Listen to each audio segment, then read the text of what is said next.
Encounter with Ancient Egypt. My Horus. This video is purely for entertainment and does not infringe on copyrights or laws. The rights to the novel and image belong to the original author. We do not claim ownership. Don't like waiting and want to listen to this fanfic in full now? Subscribe to our Patreon, where you'll find the best fanfics. Chapter 126. Meeting Apo again. The boat sailed on the river all night and finally arrived at Pirunifal at dawn the next day. As soon as she stepped onto the dock of Pirunifal, Lin Ya almost thought she had got off the wrong boat. After repeatedly confirming with the boatman that this was Pirunifal, she accepted this reality. No wonder others had strange expressions when they heard that she was coming here. If she had known earlier, she might have acted the same way as them. Pirunifal is not a city, but a ruin. To be precise, it is a city built on ruins. Only the exquisite carvings on the ruined buildings can prove that this was once a very magnificent city, no less than Memphis and Thebes. There are ruins everywhere in the city, and only a few people walking on the streets. They all look like they are not living well. They are all ragged and look pale and thin. This shouldn't be the case. Pirunifal is located in the Delta area, with convenient transportation and fertile land. It should be rich in products. More soldiers appeared on the street, armed with weapons, patrolling the city in groups of 3 or 5. I really don't know what's the point of patrolling in such a ruin. He reached out to stop a passerby. The passerby was startled by being stopped by someone. He looked at the clothes of Lin Ya and the others and thought that they were nobles and they shouldn't do anything bad to him. Brother, what happened in the city? Why are there so many soldiers patrolling? Lin Ya looked at the other party's trembling face, showed the kindest smile, and asked in a gentle voice. When mentioning soldiers, the passerby shrank his neck, and seemed to be very scared. Ah. Pirunifal has always been like this. Are you from another place? Don't you know anything? The passerby lowered his voice, glanced at the soldiers around him, and whispered. Ah, yes, we are here to visit relatives. Lin Ya smiled. Since it has always been like this, there is no potential danger. The passerby's expression became strange and he frowned. Visiting relatives. Yes, visiting relatives. Thank you for your help, brother. May the glory of Ra shine on you forever. The Kemet people like to add some blessings at the end of their sentences. When in Rome, do as the Romans do. Lin Ya thanked the passerby, took Ipe's hand, and continued to explore this ruined city. Behind them, the passerby looked even stranger. Visiting relatives? Coming here? What kind of person would have relatives in this city? Or a noble in fancy clothes? You know, the only people left in this city are those who have no money to move away. Ra God. Will the glory of Ra shine? Will Ra still favor this city? This place is abandoned by the gods of Kemet. The further you go, the more you feel a sense of desolate beauty. This city looks like it has been abandoned for a short time. Many stones look new wherever you look, but there are rolling roads paved with logs around, and ropes are tied to the stones. I don't know where they are being transported to. But this is indeed a bit strange. Normally, an abandoned city should be left there and left to waste by time, but this city seems to have been smashed and looted. Almost all the taller buildings are gone, and even if there are, they have become rubble. There is not a single intact stone slab on the ground, only scattered fragments. Even the outer wall of this city, which should be covered with gorgeous murals, is empty. People have used chisels to chisel away the gods and kings that were painted on it, leaving only circles of vague outlines. This is not an abandoned city, but a ruined city destroyed by humans. This realization made Lin Ya's heart jump, and she had some bad premonitions. Kunyu, what does it mean to let herself come to such a city? Turning around and asking Ipe, thinking that she would know some clues about this city, she didn't expect that she was also confused. Ipe's hometown is at the southernmost end of the kingdom, while Pirunifal is at the northernmost end. She really doesn't know much about this place. If she hadn't heard Lin Ya say that she wanted to come here, she wouldn't even know that there was such a city. In the former central square of this city, Lin Ya saw an unexpected person. It was the bearded Apo who she had met in the Memphis market.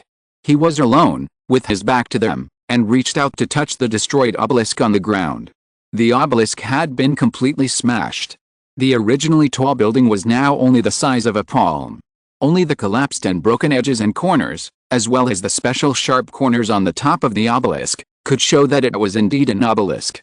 What a strange person. Thinking of Shabakantea's instructions before leaving, she gently pulled Ipe's clothes, intending to bypass this strange person. It's better to have less trouble than more, and it's not a good thing to run into him. Unexpectedly, Apo seemed to have eyes on the back of his head, and turned his head to look in their direction, with a strange smile on his face. Lin Ya's hands trembled, and she pulled Ipe to speed up her pace. "Little girl, why are you walking so fast? Am I so scary?" Apo's smiling voice came from behind, and Lin Ya didn't even turn her head. "Shabaka said that this person will bring endless disasters, and you should hide as far as you can." I was determined to ignore him, but when he said the next sentence, I couldn't walk anymore. "Little girl, don't walk so fast. I didn't recognize the wrong person last time. Your mother Herod and I have an old relationship." Herod. He came to me, and the old friend he was talking about was actually Herod? In fact, there was no need for Gunyu to say anything. From the way she usually mentioned Herod, and the conversation between Herod and Rhea when he was dying in the dream, it can be seen that Rhea and she were very much in love, but why did they go to that point in the end? Moreover, Milidaman was a few months older than herself. Herod got pregnant after Circa. Rhea loved her but let someone else get pregnant first? Could it be because of this that Herod broke up with him? But according to the law of Kemet, the new wife in the family must be agreed by the main wife. How did Circa get in without Herod's consent? If Herod agreed, it wouldn't be a broken heart, right? It didn't make sense that Circa had to get in because she got pregnant before marriage. Herod's personality would not accept such humiliation. Another law also said that if the husband had an affair, he had to compensate the main wife and then divorce. The more she thought about it, the more she felt something was wrong. Apo's words hit the point of her doubt. She wanted to know all this and how it happened. The footsteps were getting closer and closer. I pulled Lin Ya behind him and protected her tightly. "Mom, don't be so nervous. I won't do anything to her." Apo waved his hand, with a kind smile on his face. He looked very confusing, but I obviously didn't buy his tricks and protected Lin Ya even more tightly. I don't know if Lin Ya saw it wrongly. Compared with the last time they met, she always felt that his skin color was much lighter. It was really strange. Kemet had high temperatures for years. How did he manage to become a shade lighter after just a few days of not seeing him? Did he go out these days? Apo tied his hair tightly today and covered it with a dark headscarf, revealing his deep eyebrows and eyes, making him look less and less like a Kemet. I used a one-key typesetting today, and it seems to be better looking than my own typesetting. There will be another chapter later. If nothing goes wrong, this later should be in the evening. Chapter 127 Uncle. Little girl, we meet again. I didn't expect to meet you here. What a coincidence. Apo smiled and looked over. He took a wrong step, as if he wanted to take a step closer. He looked at Ipe, who was very protective of his child. He finally touched his nose and stopped where he was. Don't be too scared. I'm not a bad person. Do you really know my mutt? Lin Ya didn't have time to listen to what he said about the chance encounter. Since he used this sentence to hook her, he would definitely say something nonsense. What's your name? Apo didn't answer her question, but asked something else, which really annoyed Lin Ya. I don't know why, maybe it's because the preconceived notion is too strong. He stood there and peeped at her from the beginning. What he did was not what a good person would do. In addition to Shabakantai's instructions, she instinctively disliked him. Is Rhea okay? Seeing that Lin Ya didn't say anything, he didn't get angry and asked another question. My father is fine. Thank you for your concern. You haven't answered my question yet. She looked straight into Apo's eyes. The meaning in her eyes was self-evident. It was a very resistant look.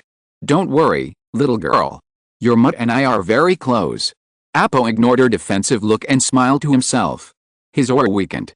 When he looked at her, there was a hint of kindness in his eyes. Lin Ya didn't say anything. Even though the other party looked very sincere, she was still suspicious. If he was really someone very close to Herod, why did he say so many strange things in Memphis that day instead of recognizing him directly? What did he rely on to confirm his identity? Look-alike? There are so many people who look alike on the street. This reason is probably untenable. Is this your servant? Apo turned his eyes to Ipe and looked him up and down. There was a tone of hesitation in his voice, as if what he was going to say next was very private and he didn't want others to know. Ipe is my most loyal friend. If you have anything to say, just say it. Lin Ya also saw his intention, but she just didn't want to let Ipe go as he wished. As the saying goes, good things are not done behind people's backs, and there is no good thing if you betray others. If he insists on not saying anything, then there is no need to say anything. Anyway, she lived a good life without knowing anything before. Besides, sometimes knowing too much is not a good thing, especially now. She has a premonition that if she doesn't handle today's matter well, she might really have a bad relationship with him in the future. The day when my sister left the Northland seems to be just yesterday, but now you are so big. Apo's muttering exploded in Lin Ya's ears like thunder. Sister? He called Herod's sister? Is that what she understood? Apo is actually Tia's uncle? Is he her biological son? Suspicious eyes swept Apo up and down. This is too much. He and I don't look alike at all. Not to mention myself, even Herod has nothing in common with him. Did he just say that? But his amiable look really made it seem like that, as if I was really his descendant, very kind and loving. I didn't expect that I would never see my sister again after we said goodbye at the city gate. Is my sister doing well? Apo sighed, his words full of nostalgia and reminiscence. Apo was confused as he listened. Is this Mrs. Herod's family? Mrs. Herod died more than 10 years ago, and even she, a humble servant in the palace, knew about it, but he, as a family member, was completely unaware of it? My Aunt Herod has gone to eternal life a long time ago. Apo's face changed instantly, his eyes flickered, and he looked quite shocked. What did you say? How could she? She is so healthy. Rhea, that bastard. Didn't he say he would treat her well? He's a bug who broke his promise.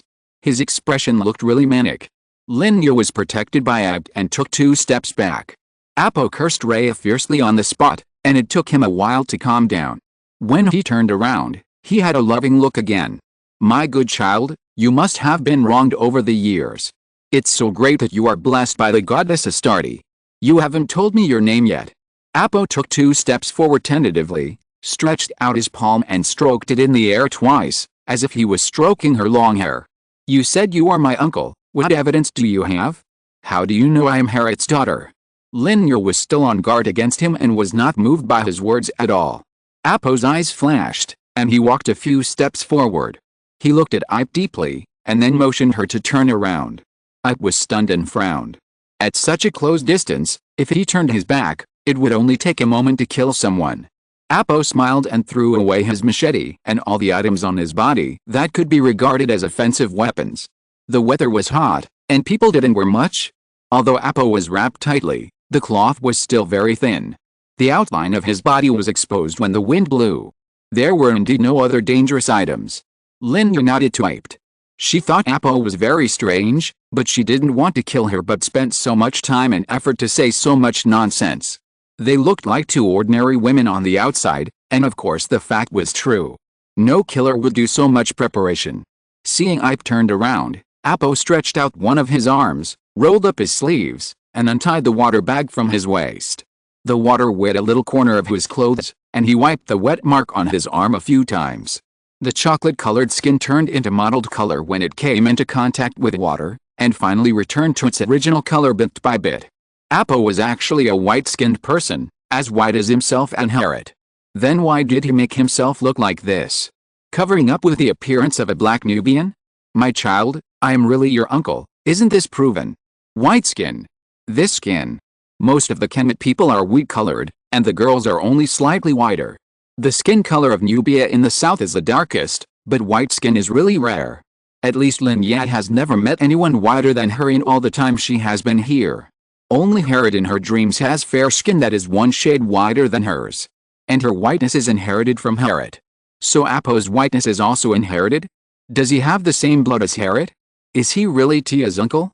As for why I recognized you as my sister's child, it was thanks to this. Apo tapped the gold bracelet on Lin Ya's hand and said earnestly, this was given to my sister Herod by my father, your grandfather. I saw you in Memphis before and just thought you looked familiar. Later, the guard spotted you and got closer. I noticed this and realized that you were really my sister's daughter. Then why are you dressed like this? Lin Ya's doubts were already 70% gone, and the remaining 30% was because of his sneaky attitude. What exactly did he want to do? Why was he so mysterious? Apo also sensed her doubts, smiled gently, and touched the 2 hippos at the joint with his hand. There are still 2 missing rubies here. It would have been better not to say this sentence. At least Lin Ya didn't understand what he meant at all. What did the missing 2 gems mean? What did the missing gems have to do with him? Was he so vague because of Ip's presence? If you are still unsure of my identity, then when you return perhaps you can ask a maid named Gunyu, who is my sister's most loyal servant. She will know me. Chapter 128, The House of Bows and Horses. Apo didn't say anything after that. Instead, he kindly pointed her to a place called the House of Bow and Horse, and told her that if she didn't know where to go, she could go there for a walk.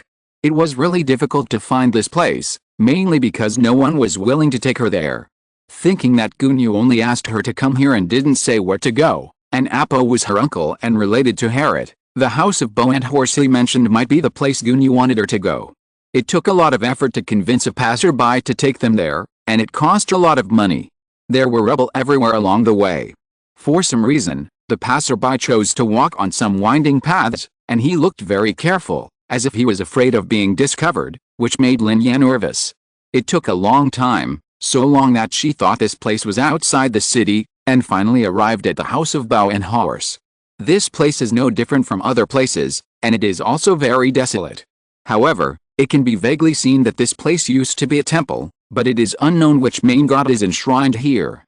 This is really illogical. If it was the Kemet people who destroyed the city, how could they do such a thing given their belief in the gods? Even the temple was destroyed.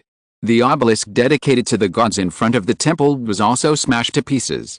Normally, the tip should be plated with gold so that the sun can shine on it and reflect the sacred light, but now it has been scraped clean. Ladies, what are you doing here? Try to be quick. It will be bad if those soldiers see you. The passerby was a little anxious watching them wandering around. He took their property, but he didn't want to lose his life. Don't worry, big brother, we will just take a look and leave soon. Don't worry, we won't let others see you. I comforted her. She didn't know what she was doing here, but this was all ruins, so she knew she wouldn't stay for too long. What are you looking for? Let me tell you, there is nothing left in this temple. It was looted by the soldiers on the day it was destroyed. The passerby looked at them and muttered, there is really nothing left here. All the things were confiscated on the day the city was broken. The rest of the things with higher value, even the wooden door frames, were taken by the wandering poor to decorate their houses. As soon as he finished speaking, he saw Lin Ya bending down to pick up something and looking at it carefully. He couldn't help but trot over in confusion. Did this lady really pick up something good? It shouldn't be. This place has been searched through in the past few years. How could there be something here? Could there really be treasures here? What the old people said was true. When those people retreated, many good things were not taken away. They were all buried in the underground of the major temples in the city. If so, he must come to see it tonight. When he got closer and saw what she was holding, he was immediately discouraged. It was not the gold, silver or jewelry he had imagined, but just a few pieces of broken pottery. Lin Ya had just found a gold-stamped box in the rubble. It was called a box, but it was completely broken. The gold-stamped wood residue was everywhere. Maybe it was because of this that no one took it away, because it had no use value. There were no valuable things in it, but some broken pottery pieces and some straw paper that was burnt yellow. What was written on the straw paper was no longer clear, but the pottery pieces gave her some different feelings. There were various animals painted on it with black paint, including lions, hippos, waterbirds and antelopes. This was a painting by a person. Both the brushwork and the style were very similar to the disc painted by Herod himself. Lin Ya had a guess in her heart, could this be Herod's work? Then Herod came from this northern city. Gunyu and Apo were both from here. Why did this building and the city collapse? Even if the Kemet people really smashed and looted, they would not attack the temple. I also stood beside her, picked up a piece, and took a quick look. Herod. Isn't that Miss Tia's mother? How could she appear on this piece of pottery?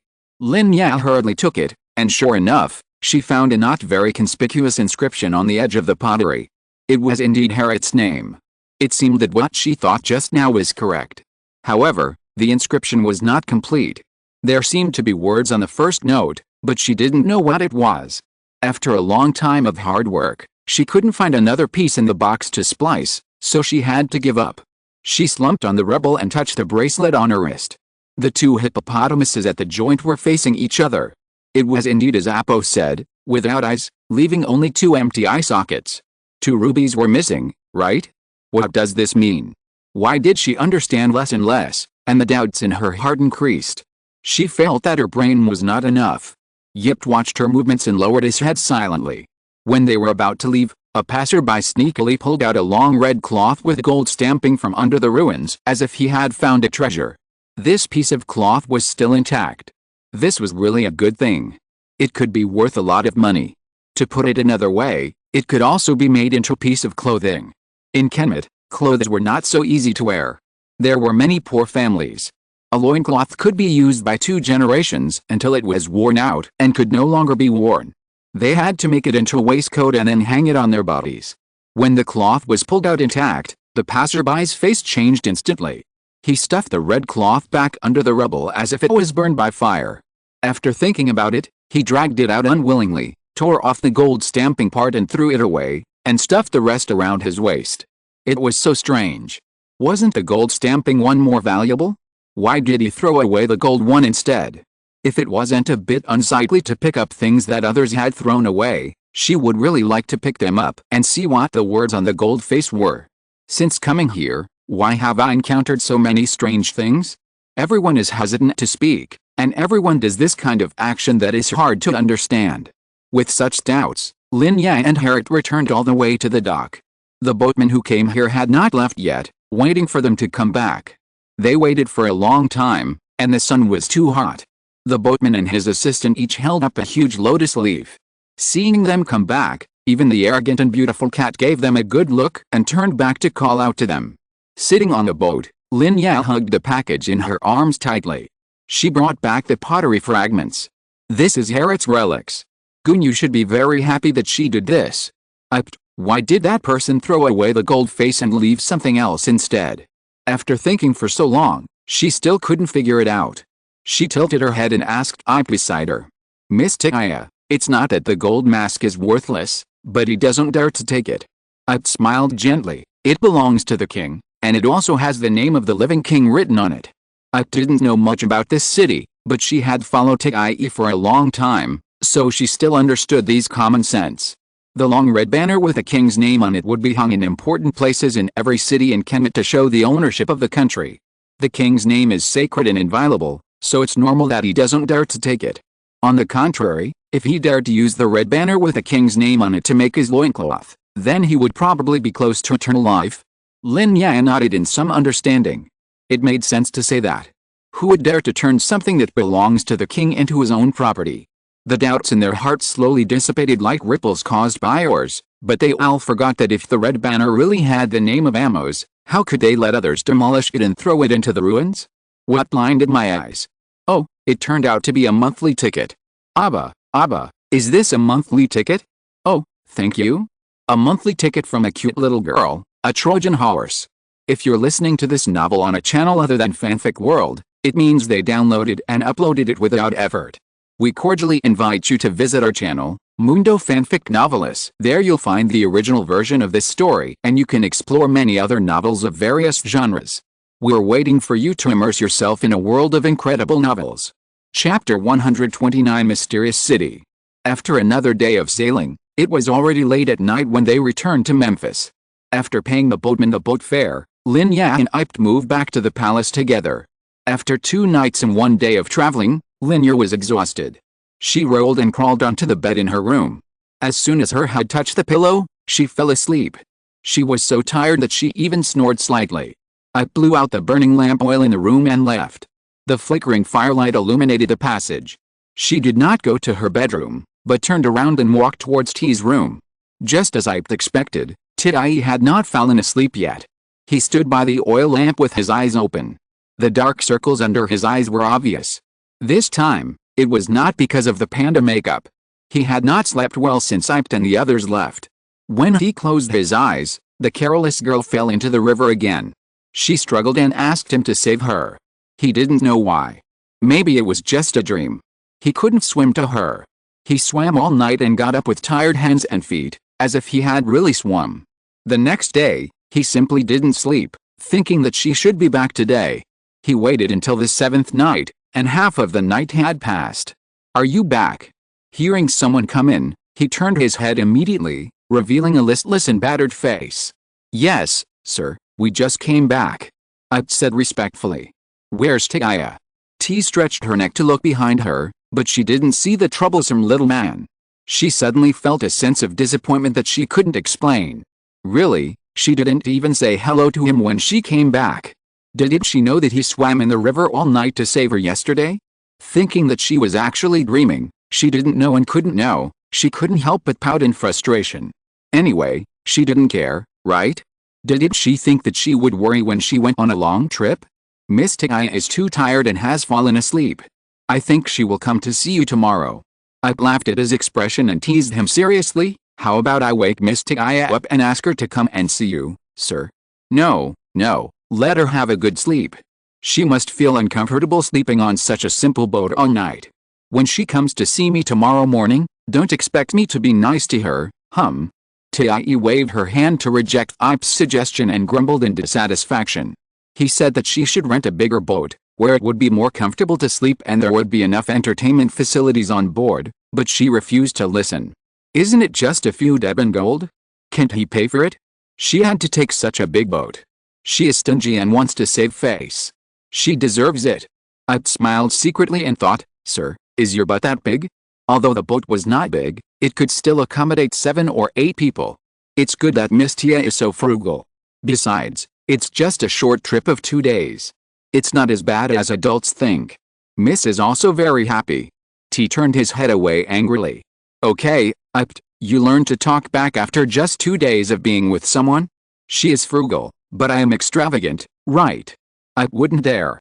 Ip lowered his head quickly. T glared at her fiercely, thinking that she wouldn't dare. Okay, did she encounter anything on this trip? T changed his posture, sat up a little straighter, and waited for her to answer the question. Oh, yes, I came here late at night to tell T what happened on the road. I almost forgot. Ip thought for a moment and told her everything in detail. The more she talked, the uglier T's face became. She felt uneasy and didn't know what she said wrong. You mean, that person told her that something was missing 2 rubies, right? T squinted her eyes and looked thoughtful. Yes, sir, is there any problem? No, please continue. Yes. Ip continued to talk about what he saw and heard in Pirunifal. After he finished speaking, the person opposite him didn't move. He looked at the dim candlelight on the table and knocked on the outer wall of the oil lamp with his hand. He didn't know what he was thinking. The flame trembled. A drop of oil splashed out and burned a small blister on his hand. He finally came back to his senses.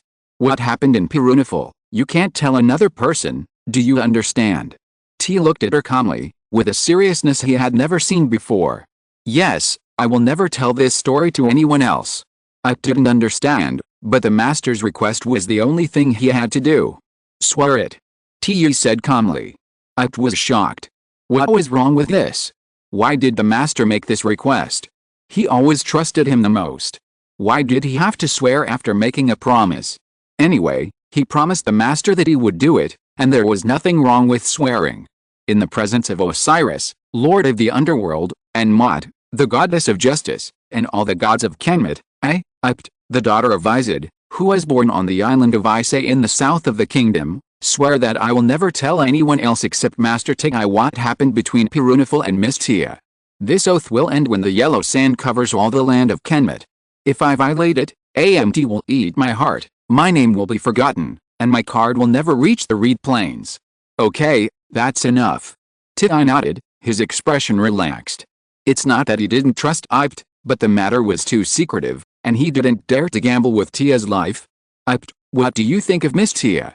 Miss Tia is very nice to people, and it's very relaxing to be with her. Ipt said truthfully. In that case, starting tomorrow you will be her personal maid. What? Master? You don't need Ipt anymore. Ipt was shocked. How could the master make such a decision? They walked out of Isay Island together, supported each other along the way, and overcame so many difficulties to get to where they are today. Why would he give himself to a stranger he had only known for more than a month? Ipt, Tia is my most important friend, and you are the person I trust the most, so I hand her over to you. You must serve me as wholeheartedly and as attentive as you did to me. Can you promise me? Ipt can do it. She will complete every task assigned by the master. Ipt tried to persuade herself to regain her composure. Of course she could do it. As long as it was what Tia wanted, she could do everything. This was what his servants should do. Okay, go down, remember everything we said today, may Ra always bless you, and your car will live happily and abundantly in the reed plains as you wish after your death. When Ip's figure completely disappeared outside the door, Tia finally relaxed as if he had lost his strength, and slid from the chair to the carpet. He stroked his overly restless heart and slowly regained consciousness. He thought of many possibilities of Tia going to Pirunifal, but he never thought of this. Tia didn't think much, but he was not stupid. He just didn't want to think too much about why and make himself live too tired. But now he had to think about it. His long-term contact with the royal family made him know many things that ordinary people didn't know, such as Pirunifal. 2 rubies were missing. What was the reason for the 2 rubies missing? He had seen the pair of bracelets on Tia's hands. The hippopotamus on each bracelet was missing a pair of eyes. He once joked with her that if she sold her hair to him, he would pay for 2 pairs of the largest gems. Now it seems that it was not lost unconsciously, but was deliberately dug out by someone. Red means violence, blood, and cruelty. The hippopotamus with red eyes does not represent the loving and protective Tavorit, but the tyrannical Set. Since the Hyksos entered Kemet, they followed the local customs and worshipped the gods of Kemet. In addition to Ra, they also mainly worshipped Set, who was abandoned by the Kemet people. They endowed him with a series of qualities such as bravery and war, and combined him with their original god Baal, the storm god, to express their uniqueness and make him the patron god of the city. In this way, Rhea's betrayal and abandonment of his wife can be understood, because the deceased wife, Herit, was a Hyksos hated by all the people of Kemet. And that city, Pirunifal, had another name before it was conquered and destroyed. Avarice. The capital of the Hyksos, Avarice. Chapter 130 Worry. These things must never be revealed. Once people find out that Tia is a descendant of the Hyksos, she might die. He used to wonder what kind of ointment Tia used to have such fair skin. Could he also develop it? But now it all made sense. She was a descendant of the Hyksos. This was normal. He had heard about the Hyksos from the dignitaries. The noble ladies complained about why their skin was not as fair as the Hyksos. After saying so, they covered their mouths, realizing that they had said something wrong. The Hyksos were invaders who had already lost their country. What was the point of being like them? It would be the same death. They came from the Far East, between the 2 rivers. They were not as dark-skinned as the Kemets, but lighter. The nobles rarely intermarried with the Kemets. Their skin was whiter than that of ordinary Hyksos. According to noble ladies, it was as white as milk. As for Tia, she was very white, but not as white as milk. Her eyebrows and eyes were not as high-nosed and deep-eyed as others said. She looked more like a Kemet, but it was hard to tell where she looked different. As long as no one revealed her background, she was a complete Kemet, and no one would find out, nor would she be executed. He would protect her, he would definitely protect her. Lin Ya slept until dawn, and when she woke up, the pain in her body had eased a lot.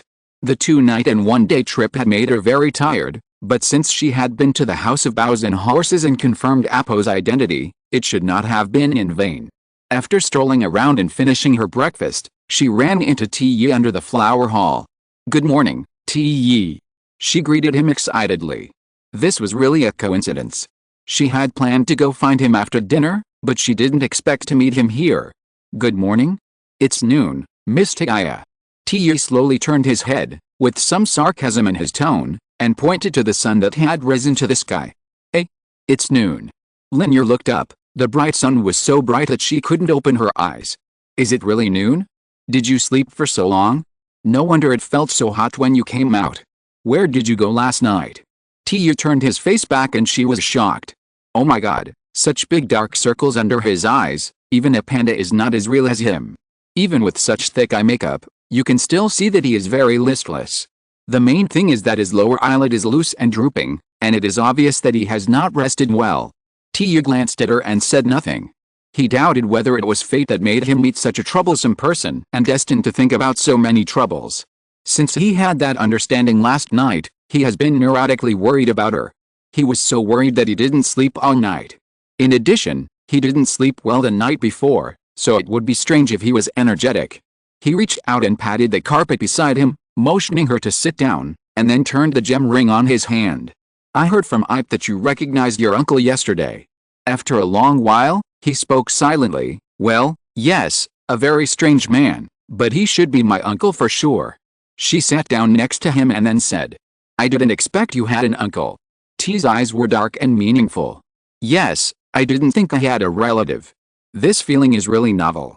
A cool breeze blew over, and she stretched comfortably. Hyksos. That Hyksos. T lowered his eyes and exerted more strength on his hands. The diameter of the ring was just right, and under the strong twisting, it brought a bluish-white to the wheat-colored fingers below. Seeing her so excited, how could he tell her that he hoped she would stay away from her uncle, the only relative besides T who he had finally found? But, sooner or later, it will be said that the Hyksos will lead her into the bottomless abyss. After staying with the king for a long time, he always knew that although the Hyksos were driven back to their hometown in Mesopotamia, they never gave up the dream of invading Kemet again. Not to mention far away, in Sherahan on the border, where they were expelled, there have always been Hyksos invading the border, waiting for the kingdom to be in turmoil, so as to take advantage of the opportunity. Even if they really gave up, this kingdom has zero tolerance for the Hyksos.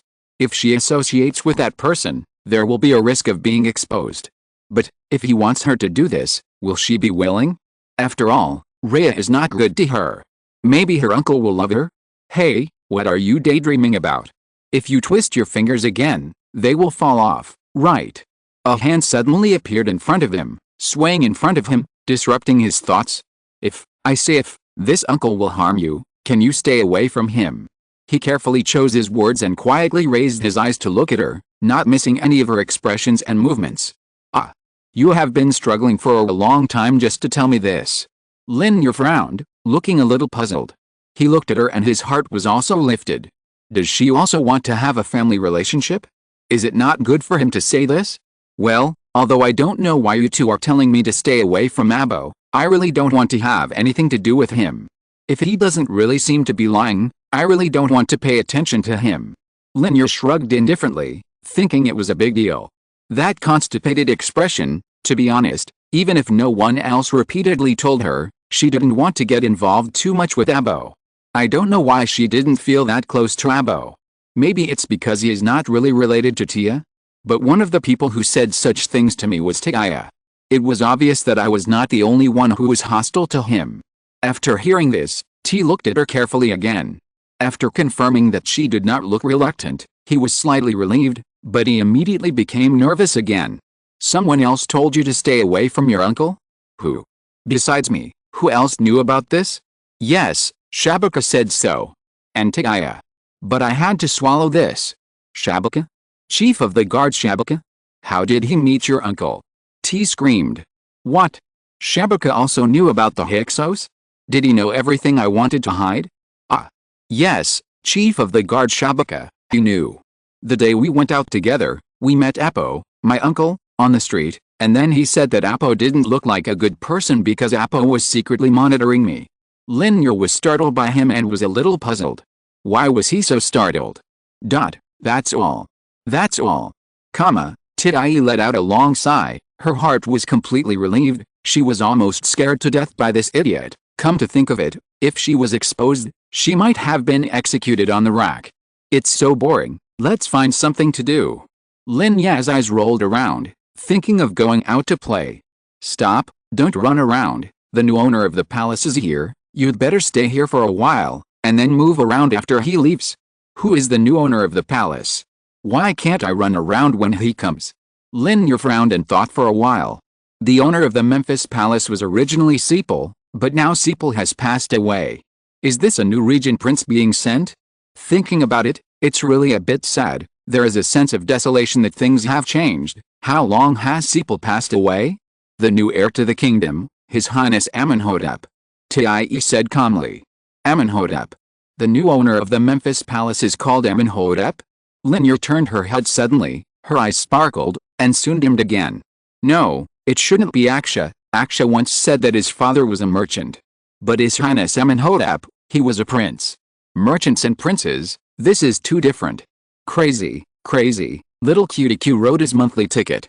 His Highness Amónhotep would never have dreamed that the reason why his wife couldn't tell herself apart was because of the lie he had told her in the past. P.S. Some babies may not know when he lied to Ya, but he did lie, in the very beginning of the first encounter chapter. But babies don't need to look back for it because I deleted it when I was revising the text again, and I forgot to write it back after deleting it. 233,333,333. Take the blame and escape. JPG. Oh, yes, the remaining chapter will be published later. I have something to do today, and I have to go home. The next chapter may be in the evening. Don't wait, don't wait. Chapter 131. The new master of the Palace of Memphis, Amónhotep. I know what you are thinking, but I guess His Highness Amónhotep is not the person you think. I heard that he is quite harsh and doesn't like women very much. T touched his chin and said seriously. Harsh? Don't like women? Lin Ya tilted her head, looking puzzled, and then came over gossipingly. Tell me, anyway, I am free anyway, and I can't go out to play, so I might as well listen to some gossip. After all, the heir to the throne will be the king in the future, and not everyone has the opportunity to hear gossip about the king. T looked around cautiously, then moved forward, with a mysterious look on his face. Let me tell you, this His Highness Amónhotep is a famous handsome man in Thebes, but he is not as beautiful as me, that's for sure. T raised his eyebrows proudly when he said this, and Lin Ya rolled her eyes in response. Just looking at the appearance of His Highness Sepal before he got sick, he is more beautiful than him, okay? The two princesses were more beautiful than each other. How could Prince Amónhotep look bad? What a big tie face. Oh, that's not important. His Highness Amónhotep was famous for his beauty, but he didn't have a wife. Don't you think this is strange? Not strange at all. Once there was a minister who thought that he was too shy and didn't want to take the initiative to mention marriage, so he sent his own daughter to him on his own initiative. Guess what happened? I can guess it. I'll listen to you. The girl was dragged out that night without even wearing clothes. There are even rumors that she didn't even talk to His Highness and was dragged off the bed like a dead dog. Scumbag. If you don't like him, then don't like him. At least give him some clothes to wear and save some face. He had a very good relationship with His Highness Sepal. He should have come back before His Highness passed away, but he was unable to do so due to too many matters in the military camp. He must be in a bad mood now that he has come back without seeing His Highness Sepal for the last time. That's why I told you not to run around, lest you bring bad luck. I heard from the guards that a general of Tanis was killed by him personally, and his head was hung in front of the camp for 7 days and 7 nights. It is said that the blood was like a waterfall, dyeing the flagpole red. Stop talking. Lin Ya felt sick and wanted to vomit after hearing this. She reflexively remembered the blood-stained tamarisk forest outside the city of Nakn, which she had almost forgotten, and the head with its eyes open on the tree trunk. What's wrong? T was just talking about something interesting, and was a little unhappy when she was interrupted by her. Let me tell you, His Highness Amónhotep did a great job this time. This is the fate of a traitor. Tisk, I heard that he participated in the war when he was very young. I told you to stop talking. Lin Ya reached out and pushed Ti hard, causing him to fall over. He didn't know what he hit, and he let out a wail. Hey, you hit me. If you don't want to listen, then don't listen. Don't you think His Highness Amónhotep sounds particularly attractive? Handsome, cold, rich, and not interested in women, isn't this what many girls' dream lovers look like? Bah. Have you ever thought that he doesn't get married? Maybe he likes men like King Pepe. Lin Ya curled her lips in disdain, and without changing her expression, she accused the prince of liking men when she heard about him for the first time. The more she listened, the more she felt that this Prince Amónhotep, whom she had never met, was sick, cruel, violent, and inconsiderate. What was there to like about such a man? He didn't look like Raksha at all. He was just an arrogant man.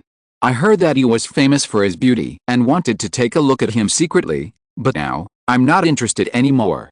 T was startled. Would His Highness Amónhotep, the king of Pepi, be like this? It seems that it is not impossible.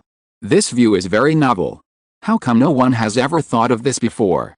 Then, should I hide myself too?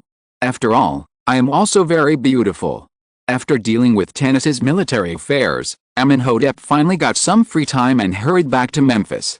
Just as T said, he was in a bad mood now. Are the spices and rosin ready? Amónhotep said coldly, Your Highness, they are all ready. The attendant walked forward attentively and raised the tray with the samples in his hand. He didn't need to stretch out his hand to know the quality of the materials. What was in front of him was indeed the best quality of Kemet, but it was not enough, far from enough. Replace the rosin with lechinu, and the spices with the best batches of tribute from Punt. But this is the specification that only the king can enjoy. The attendant hesitated. I am the master of the Memphis palace. In Memphis, do as I say. The one who died was his dearest brother. Sepal deserved all the good things in this world. He should have come back a long time ago, but he was tripped up by Babur's affairs and didn't even see him for the last time. He was angry. He was so furious that he ignored all the dissuasion.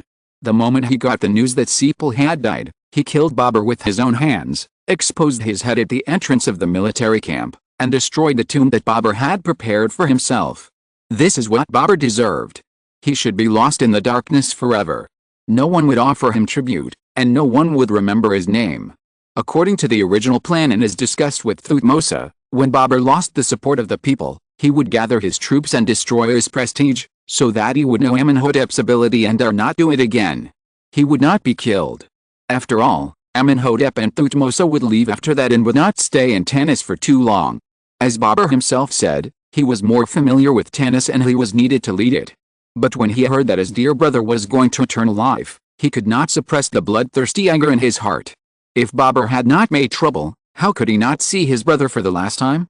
Blood must be paid with blood, life must be paid with life. Babur's death was not a pity. But after that, the Tanis military camp was also in chaos. Everyone was suppressed under the bloody terror from Amónhotep, like a quail in water, and was in a state of panic all day long. Without a general, the Tanis military camp would become a pile of loose sand after he left. It took him a long time to eliminate the fear of the soldiers and selected a deputy confidant of Thutmose to temporarily manage the military camp. The matter came to an end here. It had been a long time since Sepal arrived in Memphis. Amónhotep finally saw his brother in the natron.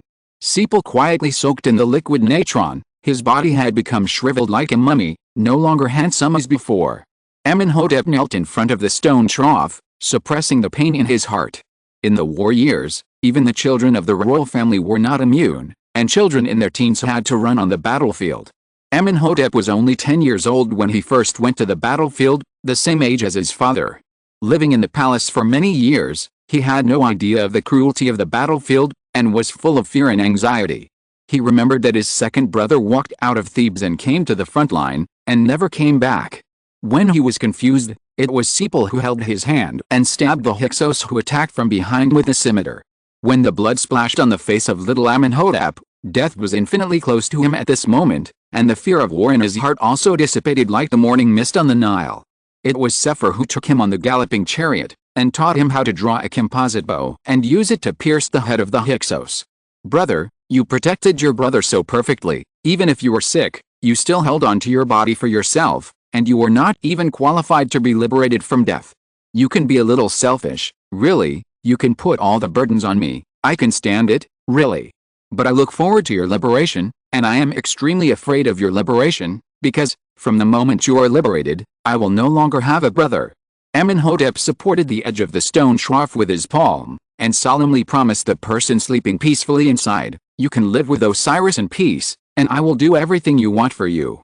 Kemet will become what you want under my rule. I will definitely do better than you. I promise. Meng, did you say that I like men? Yeah, no. I'm talking about that Prince Amónhotep. Meng, I am. Yeah? Confused, Baji Meng, now you know whether I like men or women? Waldong, yeah, I know. Baji. Preview, His Highness Amónhotep will not recognize Ya this time. He will make a grand appearance in no more than 4 chapters, and then the sweets will start. My hands are fast enough, I successfully finished typing before going out. Awesome. Chapter 132 Return. Time flies so fast. When I came here, it was just the beginning of the pellet season. Now when I am leaving, it is almost the beginning of the Shimu season. I wonder if I can catch up with the harvest festival in Neru village when I return. If I can catch up, will that person come back to join me? This trip to Memphis was in vain after all. Lin Ya propped her chin up with her hand and looked at the surging river under the boat. Going upstream, I wonder if it will be as fast as when I came here? Sepal's body has been made 70 days past in a blink of an eye. Teddy finally got some free time. What needs to be done now is to transport Sepal to Abydos and bury him in his eternal residence. And she happened to take a favorable boat back to Nagn, which would be safer than walking alone. Of course, Sepal's funeral must be attended. She will go to see him off for the last time and watch him and Tia's substitute step into eternity together. The royal family has always been grand. I don't know how much bigger the ship they are riding now is than the one that Tie took when they came here. There were 8 such ships, filling up the originally wide dock of Memphis. A prince is a prince after all. Even if he is dead, he is still a prince. Sepal had a ship all by himself, and there were only a few confidants on it except for his coffin, and he was not with ordinary people. His younger brother, His Highness Amónhotep, had already gone to Abydos to prepare for various ceremonies before the funeral. On the empty deck was only Sepal's extremely gorgeous coffin, which looked creepy and absurd. A few months ago, he was still standing on the ship in high spirits, but now he can only squeeze into such a small space, wrapped in nearly 100 meters of linen. I wonder if it will be stuffy? Looking at the coffin on the next ship, Lin Ya thought blankly. The golden coffin sparkled in the sun, and the various gems were dazzling. Although she had looked down on Prince Amónhotep in her heart before, she had to say that a brotherhood between him and Sepal was quite touching. He personally arranged the funeral of Sepal, requiring the best materials, including the coffin, to be extremely luxurious. Tie had secretly told her that the king's specifications were no more than this. Before boarding the ship, she took a closer look, not to look, but mainly to put the wig into Sepal's carry-on box. The coffin was made of Nubian gold and precious gems, and it was the same as the king's inside and out.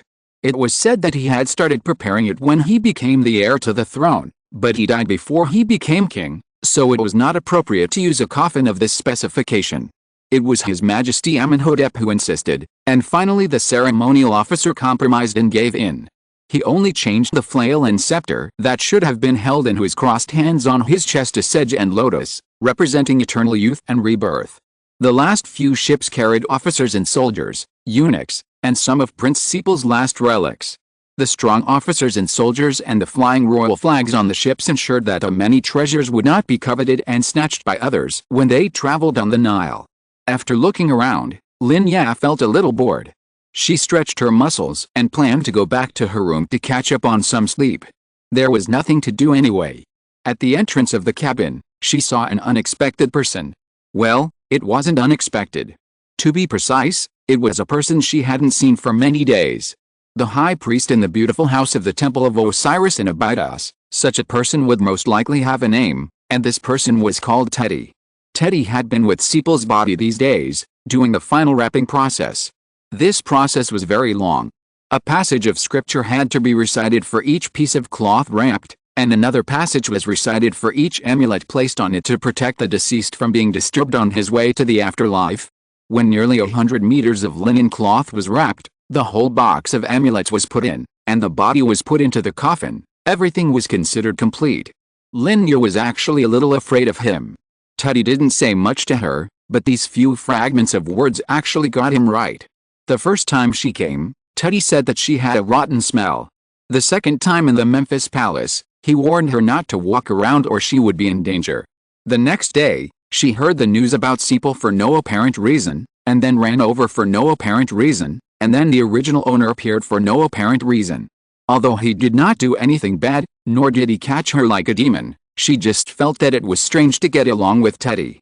Thinking of this, she turned sideways and made way for the priest. Teddy raised his old eyes, glanced at her, and then went back to the room.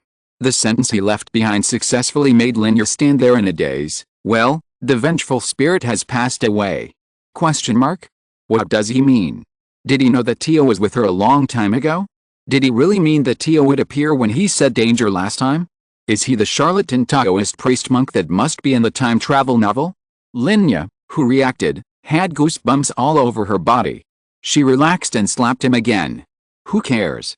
Anyway, he didn't take her away to light the sky lantern, and went back to sleep. The journey back was much faster than the journey here. Following the Nile upstream, they returned to Teddy's old nest, Abydos, in just a few days. Looking at the familiar green-skinned figure on the city wall, Lin Ya lifted her skirt and followed the large group down the boat. Because this time they were going to hold a funeral, and the deceased was a noble royal, No one could have special treatment in a sedan chair, and no one could ride a vehicle. It had to be done quietly, and the route was remote and desolate. This journey tortured Lin Ya. But overall it was worth it. She finally saw the pyramids that she had missed last time, the newly built pyramids. The tall tower stood in the desert, and the gilded top seemed to penetrate the clouds, shining like a real sun. Just like what I saw from a distance that day, the entire tower was white. Maybe the smooth slope surface was not suitable for painting, and there were not many murals on the tower. Only the surrounding ancillary buildings are repeatedly painted with the great achievements of Amos, such as the Siege of Avaris, the Battle of Sheridan, the conquest of West Asia, and so on. Rows of archers and chariots galloped on the murals, and countless West Asians fell under the war horses and chariots. Some of these fallen West Asians were marked as the monarch of Hyksos, Apophis, and some were directly written as the name of the city of Avaris. At the end of the mural, King Amos won a great victory and took back the red crown representing the royal power of the north from the Hyksos, and combined it with his white crown representing the south. Kemet ended the chaos that lasted for more than 100 years, and the upper and lower Kemets were unified again in the hands of Amos. The king triumphantly returned to Thebes wearing the red and white crowns and offered sacrifices to the god Amon in the temple. The long connecting passage ends here. Another pyramid appears in front of us, which looks like it has not been completed yet. I think it should be the King Titishri that I mentioned before. The Shimu season is coming soon. Most of the construction workers working here have returned home. They will come back again during the slack season next year to continue the project. However, there are still many remains of the construction. There are a lot of rolling logs around the pyramid, dragging some uncut limestone on them. It seems to be used as a veneer for the finishing work. I am so annoyed. My mother's computer system is still XP at home. Maybe it is because of this reason that I can't open the writing platform. I downloaded the mobile phone emulator to save the country, but it still doesn't work. Some components cannot be installed and it is stuck and can't enter. In the end, I reluctantly used my mobile phone. Thinking that I can only use my mobile phone to type for the next 10 days, I cried so loudly degree 555,555,555. I will post one chapter first, and there will be another chapter later. My mother asked me to go out. Chapter 133, Sepal's funeral. After the second pyramid, there is a flat slope behind, and then an uneven mountain valley. The tomb of Sepal is here, next to his father. When they arrived here, there was no one. The funeral in the valley had already begun to be prepared. Lin Ya and his team also changed from being cautious and slow like thieves to a real funeral procession. Some priests from the temple of Osiris joined in. The slaves from the Memphis palace began to cry loudly. It was not that they were reluctant to let go, but this was a kind of funeral ceremony. The louder the relatives and friends who stayed in the world cried, the more they could be heard by the gods to ensure that the deceased's journey to the underworld would pass smoothly. Teddy sent some white headbands, and then everyone took them and tied them on their heads. Lin Ya was stunned and followed suit. This custom is really not much different from that of China. They all wear hemp in mourning clothes, and this hemp is really real linen. The coffin of Sepal was placed on a bolt-shaped base and dragged forward on rolling logs. Every time a rolling log was moved out, another one was moved from the back to the front, and some water was sprinkled from time to time to make it easier to walk. Walking in the front were Teddy and the temple priests, chanting scriptures and shaking the fork bells in their hands. The fork bells usually sounded agitated and annoying, but now they sounded some unreasonable grief. The slaves cried and shouted, bending down to pick up the yellow sand on the ground, then throwing it into the sky, and finally falling on their own faces. Sand, sweat, tears, and smudged eye makeup covered their faces. Lin Ya followed behind and also suffered a lot of it. The sand mixed with her scalp made her itch, and she couldn't help frowning. She was also sad, but she couldn't do it like them, howling at the top of her throat. Just now, one of them even fainted from crying. She felt a little lost. In fact, in her perception, she, a person from more than 3,000 years later, could stand here. Does that mean that there really is such an illusory thing as a beautiful afterlife? And Tia and Sepal were now in the afterlife that they could not see, living in that free and happy reed plain? After passing through the last rugged canyon, Sepal's tomb finally appeared in front of them. It was a small hole in the mountain wall. From now on, this would be his eternal home. There were already people waiting on the flat ground at the entrance of the tomb. Among them were Queen Nefertari, who had met that day, and two princesses, Amónhotep and Amos. The strange thing was that as family members, they did not stand in the main seat. A young man stood in the main seat, with his back to them, wearing a whole leopard skin. Just looking at the back, his figure was particularly tall. Lin Ya felt that the back was familiar, but she couldn't remember where she had seen it. When she wanted to take another step closer, Tidai grabbed her and stood at the back, and then she could not see anything. "Why are you pulling me?" She was puzzled. "Aren't they here to watch the ceremony? How could they see it if they were pulled so far away? Are you crazy? That's the royal family. If you walk a few steps forward, you will be in front of the queen and the others. That's disrespectful to the royal family." Tidai lowered his voice and said with gritted teeth. He was distracted just now, and she rushed out of the crowd. If this offended the queen and the others, what would happen? With Amónhotep's temper, only the god Amon could come to the world to save her. I know. What were you looking at just now?"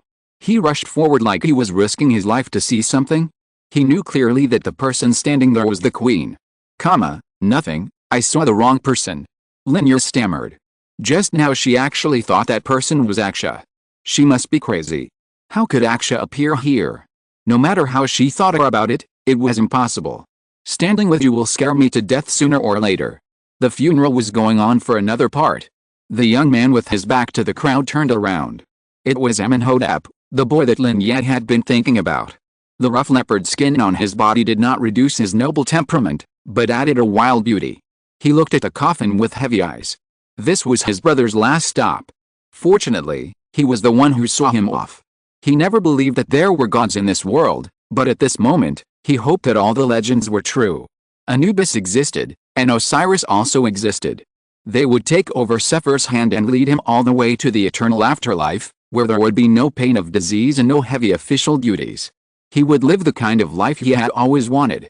Taking the sickle from Thutmose, he walked a few steps to the cow that was being held down by several strong men.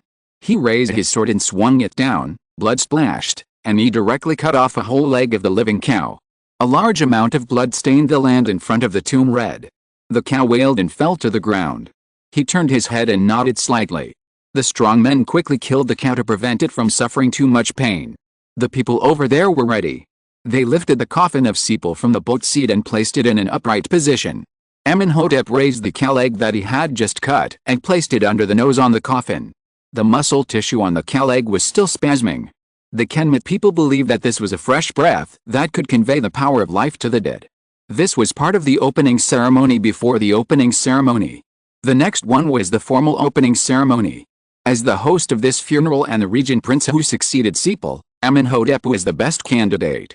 The attendant handed him the mouth chisel. He took it and symbolically tapped his lips. From this moment on, Sepal's ka in the underworld could talk freely with others and enjoy the tributes from the human world. The entire opening ceremony ended here.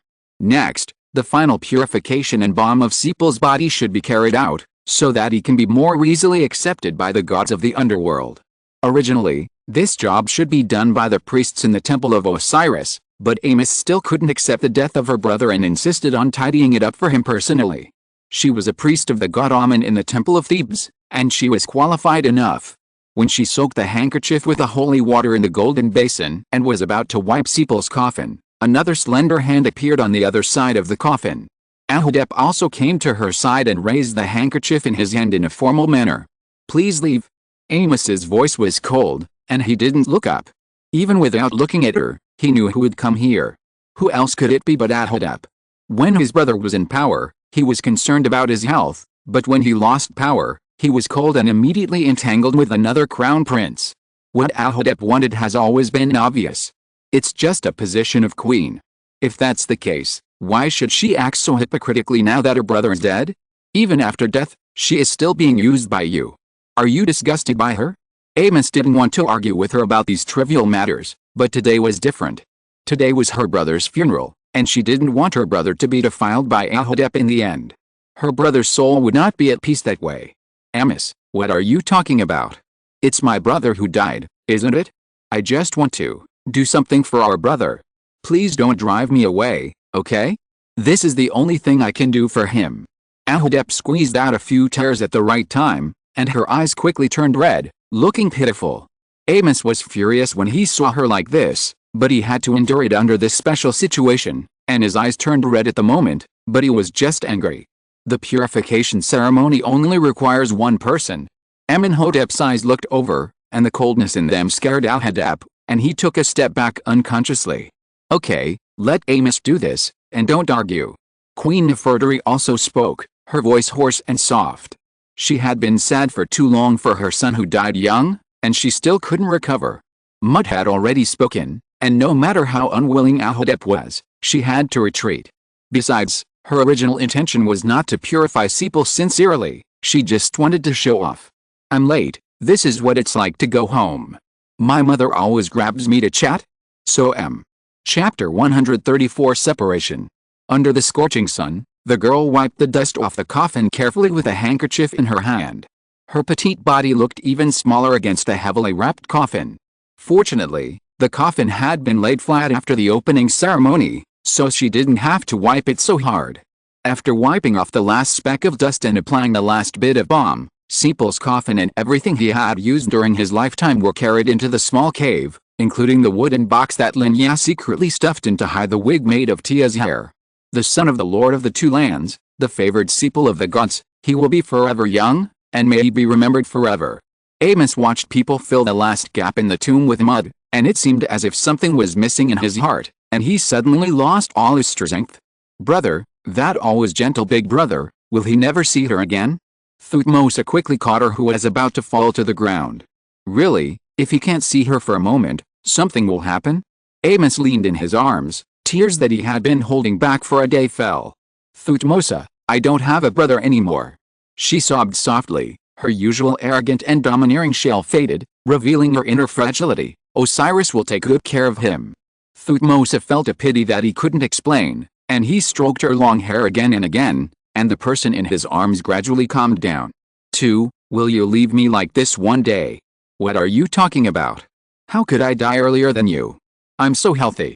Thutmose frowned, but now is obviously not the time to think about these things. Amos just wants to find some comfort after losing his relatives. Well, it shouldn't be. This kind of departure will definitely not happen. As for other things, it may not be certain. You must not leave earlier than me. When I get old, I will still pull your ears and bully you. Amos sobbed softly and shook his little fist in front of his chest in a demonstrative manner. Thutmose was speechless and choked. This sounded wrong. She was crying just now, and now she was in the mood to harm herself. She even wanted to pull his ears? She shouldn't have come here. It's not like she didn't have followers. Besides, her brother was still here. Amónhotep looked at the two people hugging each other tightly in front of the tomb, and raised the corners of his lips slightly. Brother, it seems that it can only be me. Otherwise, you prefer Amos, but does she prefer you? She seems to like Thutmose more, don't you think? The funeral came to an end here. The last item was a carnival for relatives and friends who were still in the world. They would set up tents outside and drink and have fun. Mut, I'm going to go out for some fresh air. Amónhotep never liked this kind of thing. He always felt it was too noisy. He said hello to Nefertari and turned to leave the crowd. Mut, I'm going too. Amos looked at Amónhotep who was chatting happily with the priests in the crowd, curled her lips, and dragged Thutmose out with her. She didn't want to stay here. She was in no mood and had no appetite. What are you looking at? Why don't you go? Seeing that Thutmose didn't move, Amos got anxious and pinched him hard. What did he mean? Did he want to stay and have dinner with Amónhotep? Your Majesty, I will go to see His Majesty Amónhotep too. Thutmose bowed respectfully, holding back the pain in his arm and not losing manners in front of the queen. Go, take good care of Amos. Nefertari nodded and reminded him. You know what's best for you. Amos was satisfied and dragged him away. Everyone relaxed, and Lin Ya joined the revelry. The whole scene was very lively, as if it was not a death, but a new life was born. In fact, in the eyes of the Kemet people, it was indeed the case. The dead will be reborn in the underworld and have a fresh life again. This is worth celebrating. Lin Ya took advantage of this opportunity to turn around in the crowd for a few times, wanting to sneak a peek at the young man who presided over the funeral. Since that person looked like Aksha, she had to take a look at him, even if there was a 1 in 10,000 chance? But she couldn't find that person. There was no one wearing leopard skin in the crowd, and no face was familiar to her. She thought she must have really seen it wrong. It was originally a funeral, and with this incident, the food in her hand tasted like chewing wax. The funeral of Sepal ended like this, and Teddy didn't say hello to them, and follow the priests of the Temple of Osiris back. Lin Ya felt a little angry at first. They had been together for so many days, and they didn't even say a word when they left. But then she thought about it. Teddy was not familiar with him and didn't communicate with him much on the boat. It was normal for him to leave quietly with such a lonely personality. Teddy had already left, so the next one to leave would be Teddy. After all, he didn't live in their kin originally. This time, he should return to Thebes with the queen and the others, right? Thinking about it, it's really a bit sad. Well, isn't there a saying that all good things must come to an end? Where there is a meeting, there will be a separation. This is normal. Besides, although the kingdom is big, as long as we are friends, we will meet again one day. As she thought, Teddy got off the ship in Thebes. When he left, he only had time to say hello. When he arrived here, all the ships were almost empty. It was obvious that this ship would not go to Nacon for Lin Ya, and to be honest, she was not related to the funeral. She got off the ship together and happened to catch a passenger ship back to Nacon, and there was a vacant seat. Although Teddy separated from her, he left her 2 unexpected gifts. One was Ipt. He gave her his personal maid, saying that it was inconvenient for a girl like her to be taken care of by an old woman. Ipt had a good impression of her during these days of getting along with her, so he stayed and would be her personal maid in the future. Lin Ya was a little puzzled. After thinking about it, it was indeed the case. Besides, she liked Ipt very much, so she accepted it happily. The second is some exquisitely made wigs. The reason why I say some, not one, is because there is really nothing that can be called a wig. They are all braided pigtails, which are piled up to fill a small box, just like his own style.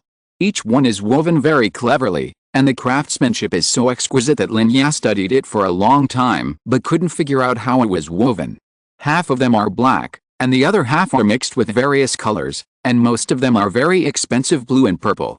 Some are inlaid with precious semi-precious stones. Tia also left a note, telling her not to be like her sister Militiman, wearing all the expensive things on her head like a fool. The other sentence above made Lin Ya unable to laugh. She could imagine what Tia looked like when he said this. Tia must have rolled his eyes and laughed at her for not living up to his expectations, and then wrote this sentence: I know you have a crush on Prince Sepal. The materials of these wigs are not as good as yours, but they are not bad either. This is embarrassing. She thought she was doing it secretly, but in fact, it was transparent in the eyes of others. But you really guessed wrong. Are you a pig? I forgot how many times I told you, I don't like Sepal. I have a fiancé. I was embarrassed but more touched, then. Thank you, Teddy. Great news, I found a new way. I use a document to type. Ho ha ho ho ha ho ha. Computers are still smoother. Chapter 135 Homecoming. Nakan, Akon. Eagle City. We're here at Eagle City. The big man's voice was so loud that it seemed to penetrate the poor wooden boards of the cabin. Compared with when they came, the luggage has become much less. When they came, the package was as big as a small mountain, but now it has shrunk by at least half. The main reason is that except for clothes and jewelry, all other dispensable things have been thrown away at T's suggestion. As a maid who was used by T in the past, I've also had a lot of luggage. After all, T has always been a generous person and he is not stingy with people close to him. As things happened suddenly, most of Ip's luggage was left in Thebes. T will send someone to deliver it to her in the days to come. Nick didn't think of never going back on this trip. Who would have thought that he would suddenly go to Memphis again, and then changed his master again, and might never go to Thebes again? Thinking of the crowds of people on the dock, Lin Ya took a bus, took Ip's hand and stood at the end of the crowd with the luggage. It turned out that her idea was right. No matter how long it took, there would always be people eager to go home. Some people jumped from the boat to the dock impatiently, but accidentally fell into the water, splashing a big splash of water. The boat board also made a bang sound, which sounded like a collision. Seeing that person later climbing ashore while rubbing his head, Lin Ya smiled. He really hit the boat board. When everyone got off the boat, Lin Ya and Ip also got off the boat. The tall tower gate of Nacon City stood in front of her. Lin Ya took a deep breath. Nagne, I'm back again. It has been more than 4 months since she left here. When she left, the water on both sides of the dock has turned into a golden sea of wheat. It really feels like a world away. It was the hottest noon when they arrived at Nagne. Lin Ya looked at Ipt, who was standing beside her and had sweat on his nose. Yaziao Cow finally gritted her teeth, was generous, and rented a bullock cart to go home. It would be fine if she was alone, but she had to take Ipt with her. She had lived a life of luxury with Tai, and her quality of life had dropped significantly with me. She couldn't let her down and walk back with me in the hot sun, right? The bullock cart swayed back to the familiar street. The servants led by Isef were still there, chatting on the side of the road. They didn't feel hot at all. When they saw the young lady from the next door actually coming back in a bullock cart, they laughed at her again. Lin Ya rolled her eyes and turned a deaf ear to him. She was still very excited to be back in her own territory, and there was no need to ruin her good mood for a few bugs. Ipt. Did you see it? The one in front is my home. I have an old servant in my home, her name is Gunyu. You are so good, she will definitely like you as much as I do. Lin Ya said happily, pointing to the courtyard not far ahead. Ipt smiled slightly and nodded. Miss Tai was a very good person, just like her master said, and she liked her very much. When the ox cart arrived in front of the door, Ipt jumped off the car first, bent down deeply, and then respectfully stretched out a hand to receive her. Lin Ya was stunned, and after thinking for a long time, she came to her senses, put her hand on it, and let Ipt help her get off the car. This was just an ox cart, but with Ipt's standard etiquette, it was like walking down from the king's sedan chair. Ipt didn't have any fluctuations. She was a very professional person. Even if Tai gave her to someone else, she accepted the reality after the initial surprise. Now Miss Tai was her master, and she should do all these. Just like before, Ipt walked forward and pushed the closed door. It didn't budge after one push. She knew that the door was locked from the inside, so she knocked on it instead. Who is it? The hoarse voice of an old woman came from inside the door. Lin Ya's eyes were red with excitement. It was Gunyu. She missed her after being out for so long. She blinked at Ipt and hid behind her. Ipt understood instantly and smiled knowingly. She didn't answer Gunyu's question and continued to knock on the door. After waiting for a long time, no one answered outside the door. Instead, people kept knocking on the door. Gunyu was a little confused. After thinking about it, she reached out and pulled out the bolt and opened the door. She was an old woman. It couldn't be a robbery in broad daylight, right? Although she thought so, she still put the bolt behind her back. Unexpectedly, the person standing outside the door was a young woman she had never seen before. Seeing her knocking on the door, she smiled politely. Who are you? Gunyu asked suspiciously. In her memory, she had never seen such a person, but was it possible that the young lady had sent a letter again? Calculating the time, it had long passed since the 70 days the young lady said she would return. Could it be that she hadn't played enough and wanted to play for a while longer, so she sent her a letter? The woman still didn't answer, but half of her furry chestnut had appeared from behind her, and the bolt in Gunyu's hand fell to the ground. Young lady. Young lady. It was the young lady who was back. Gunyu's nervous heart was about to jump to her throat. The head was completely exposed from behind the woman, and a pair of eyes were as red as hers. It was the young lady she worried about day and night. For the first time in their long relationship, Gunyu threw himself on his young lady and hugged her tightly, regardless of the difference between master and servant. Tears fell from his face, soaking the cloth on Lin Ya's shoulders. Miss, my dear lady. After hugging her for a while, Gunyu let her go, walked around her a few times, and looked her up and down. Miss, you have become thinner and darker, but finally you are back safe and sound. Gunyu curved his red eyes and said with relief. Only the god Amon knew how much Gunyu missed her. Gunyu did not sleep well every day and night when she was gone, and he was worried day and night. He was relieved until he received a letter that she arrived safely in Memphis.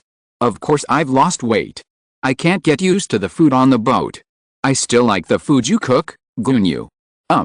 Now that you mention it, I'm hungry. Lin Ya deliberately made Gunyu laugh, and acted coquettishly. Miss, you're hungry, I'll go prepare food for you right away. Gunyu couldn't stay any longer after saying that, and hurried to the yard. Seeing this, Lin Ya breathed a sigh of relief. God knows she's most afraid of making others cry, so it's better to find something for Gunyu to do before she cries. It was already evening when the meal was ready. This meal was surprisingly rich, with piles of bread and fruit, and several kinds of broth. Gunyu even bought a can of expensive wine. The master and the servants had a pleasant dinner together. After dinner, Gunyu took Lin Ya's hand, and the two sat together and whispered about their long-lost reunion. The corners of her mouth moved, but she didn't say anything. The young master hadn't been home for too long, and she had too many things to say, but she didn't know what to say for a moment. Lin Ya smiled, sat down with Gunyu, and told her what she saw and heard on the way. Of course, the thrilling parts can be omitted, such as the part where he fell into the water on the boat. Gunyu heard the news that His Highness Sapal had died, and touched Lin Ya's hair with heartache. She knew that he should have been the young lady's husband, but now that man has gone to the afterlife first. But there is no need to be too sorry. After all, the young lady now has a new lover, the young man who looks very suitable. Where is young man Aksha? Did you find him? No, Memphis is too big, I didn't find him. Lin Ya's eyes darkened when she said this. This trip to Memphis went smoothly, but I didn't find him. She was about to talk about Pirunifal, and she paused for a moment, thinking of another thing. Gunyu, do you know a man named Abo? The hand that was touching her hair pulled back as if it was burned. The overly rough fingertips lifted a long hair, and the thin hair scratched Gunyu's fingers and left a white mark. She didn't need to say anything, this behavior had already explained all the problems. Gunyu knew Apo, and it was not just a simple acquaintance. Miss, did you see him? He said his name was Apo? What does he look like? Her voice was trembling slightly, and Lin Ya nodded in her gaze. I saw him, in Pirunifal where you asked me to go, slightly curly hair, skin as white as mine, a high nose, and a little deep eye sockets. Is he really my uncle? Gunyu's heart was suddenly in turmoil. Apo, is His Majesty Apophis? Did he die on the day the city was broken? The master was deeply shocked by this and was in a state of mental depression for a long time, but it turned out that he was not dead? Great, His Majesty Apophis is not dead yet, this is really great. Today is really a good day. Not only did the young lady return safely, but His Majesty Apophis is also fine. Miss, he is indeed your uncle, the person closest to your mutt, and the person your mutt trusts the most in the world. She said it with certainty. Lin Ya nodded doubtfully. Even Gunyu said so is Apo a good person? He does look like a good person. But even so, what can be done? She agreed to Sabakatiotes' advice. How could the person whom Hera trusts hold a higher position in her heart than the person she trusts herself? Guess what? I found a novel I wrote in 2014 in my mother's computer. Ha ha ha ha ha ha ha ha ha. I laughed to death. I laughed so hard that my mother beat me to the ground. Ho ho ho ha ho ha ho ho ha ho ha. If you're listening to this novel on a channel other than Fanfic World, it means they downloaded and uploaded it without effort. We cordially invite you to visit our channel, Mundo Fanfic Novelis. There you'll find the original version of this story and you can explore many other novels of various genres. We're waiting for you to immerse yourself in a world of incredible novels. Chapter 136, Sweeping Out. Lin Ya knew that she would have to wait for Aksha for a long time, but she didn't know that it would take this long. That person left Nikan City at the beginning of Akhet season. It was already the third month of Shimu season. The harvest festival in Nehru village had long passed. She thought that there was nothing good to go to alone, so she didn't go. Days passed one by one, and she had to continue studying in the temple of Horus. She learned the characters in a hurry. There was no other way. There were too many symbols, and the meanings might be different if they were changed in order. Not to mention that she couldn't tell the order of words, and she was often given the cold shoulder by Busiri. But it was okay. At least Busiri was not like Aksha, who would slap her hands if she didn't agree with him. Not to mention etiquette. It was too difficult to learn. Fortunately, Apt was there to help her at home so that she wouldn't fail the assessment the next day. Most of the time, Apt couldn't help her either, because her memory was too bad, and she didn't think etiquette was a big deal. Anyway, with her status and position, if nothing unexpected happened, she would probably never see a member of the royal family. Besides, even if she met His Majesty the King on a trip, it didn't matter. She would just do what the people around her did, unless the whole people did something wrong. In that case, it wouldn't matter much. After all, the law doesn't hold everyone responsible. The last stroke on the pottery fell, she stretched, looked up at the sun outside. This was the homework she would give to Busiri later. She didn't finish it yesterday when it got dark, so she could only work hard until the morning came. In fact, it wasn't that Busiri left a lot of homework. This stuff would have been done long ago, but for some reason yesterday, there were surprisingly many people in the city, and they were all walking out of the city. She squeezed against the current for a long time before returning home, and it was very late when she came back, so of course she didn't have time to finish all the homework. There was a sound of footsteps outside the door, and she looked outside in confusion. The voice was obviously Gunyu. It was always calm and would not be so anxious. It was just so early. What happened to her? What's wrong, Gunyu? Gunyu did not come alone, and he was pulling Ipt with him, who looked confused. He was holding a big package in his hand, which looked much bigger than the one he took when he went to Memphis. Miss, please stay outside for a while. Gunyu put down the package in his hand and said anxiously. Question mark? What's going on? Gunyu wants to drive her out? Why? And go out now? It's still so early. Where to go? She still has to go to the Temple of Horus to study.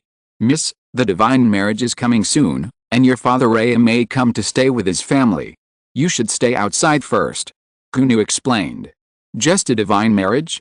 What is a divine marriage? The divine marriage is the wedding of Hathor and Horus.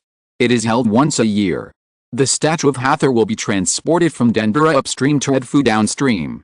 The two gods will meet there. They will come, stop, and return. Each stage will take 14 days. I understood it, and seeing her dazed look, he explained the divine marriage to her again. Come, stop, and return. Each takes 14 days? I want to stay away for 42 days? What does the divine marriage have to do with Rhea? Why did he come? Besides, the venue is Edfu, isn't it? My dear lady, you can go out now. The journey here is almost over. They will arrive in Nakan today. They will not stay for 14 days. They will leave when the goddess Hathor returns. You only need to stay outside for 14 days. Gunyu was a little anxious. Generally speaking, if the king can spare some time for such an important occasion as the divine marriage, he will definitely attend it. And this year, His Majesty Amos has just ended the foreign war and won a great victory. He will definitely attend it. If the king is going to be there, how did Rhea not come? The distance between Nakan City and Edfu is really close. It only takes half a day to get there by car. Gunyu really didn't dare to bet on the possibility that Rhea would not come. After all, there is a ready-made courtyard. Who would rent an extra hotel? Rhea went out, especially on such a grand festival occasion. Sirka and Melitaman would definitely come. With their vicious temper, the young lady might suffer some harm, so it is better to hide away quickly. If no one said anything, Rhea would not think of seeing the young lady, so she would just stay away for a while. If someone asked, she would tell others that the young lady went to the Temple of Horus to study temporarily. Seeing her like this, Lin Ya reluctantly nodded in agreement.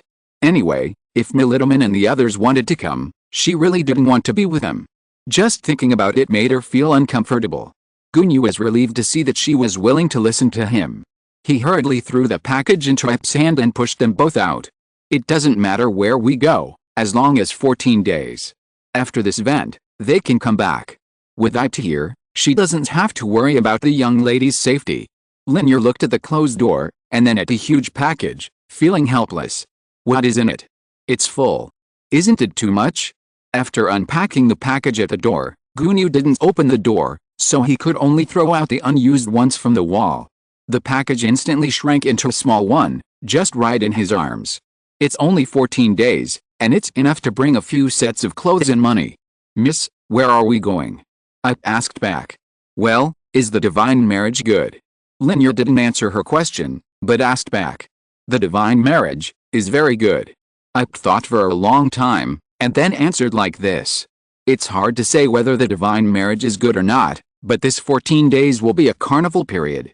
A considerable number of people in the country will follow the king to Edfu just to participate in this grand ceremony. In that case, let's go to Edfu. Lin Ya said excitedly.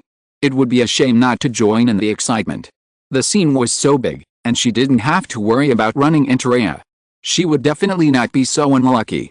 Okay, let's go to Edfu. Ip agreed. When they reached the main road, Lin Ya was shocked. Oh my god, how many people are there? The streets were full of swaying heads, and there were more people than what they saw last night. Where are they going? Thinking of the grand scene of the divine marriage they talked about, she understood a little bit. These people have the same destination as her, which is Edfu. In this case, there will be a lot of people on the ship to Edfu? Is there any space at the dock now? She asked this question to Ipt, who smiled slightly. No, at this time of year, there will be many more ships to Edfu, and we will catch up. Just as Gunyu and Ipt said, the distance between Edfu and Nakan is indeed very close, and it took less than 2 hours to sail on the ship, but it was already afternoon when they arrived. There was no other way. There were too many people waiting to go to Edfu at the dock. This was not the choice of everyone in the city. Most pedestrians chose to walk to Edfu to save the cost of the carriage and ship. Maybe because the divine marriage is held every year, the scale of Edfu is larger than that of Nakan, and the temple is more majestic. I dragged Lin Ya around the city for a long time before finding a hotel with vacancies. It cost a lot more than the usual price. Jehsekhara was very unhappy for a while, but there was no other way. If she didn't stay in this hotel, she would have to sleep on the street. This, she had to pay honestly. I've said that in previous years, the city was overcrowded, and some people even lived on the streets. It was understandable that the hotel prices increased. Lin Ya couldn't understand. Isn't it said that Ken was the largest center of Horus belief in the country? Then why did Horus not get married at home, but in Edfu? The fact is that Edfu is also another concentrated area of Horus belief, and it has special religious commemorative significance. In the legend of Kemet, it was here that Horus ended the 80-year struggle with Set, defeated the other party, and was truly crowned as the king of the world. Soon, it will be soon. The male protagonist will be back soon. Hit me gently. I am also so good at talking. Thutmosa, guys. Beat me to death. Don't believe her. She originally arranged 20 chapters for me. In the end, I was tortured by Amos for 30 chapters. Author Jun wearing a bulletproof vest, but if you kill me, His Majesty Amónhotep will never come back. Peas, I will post the rest during the day. No, I will post it during the day, Peas. Exclamation mark.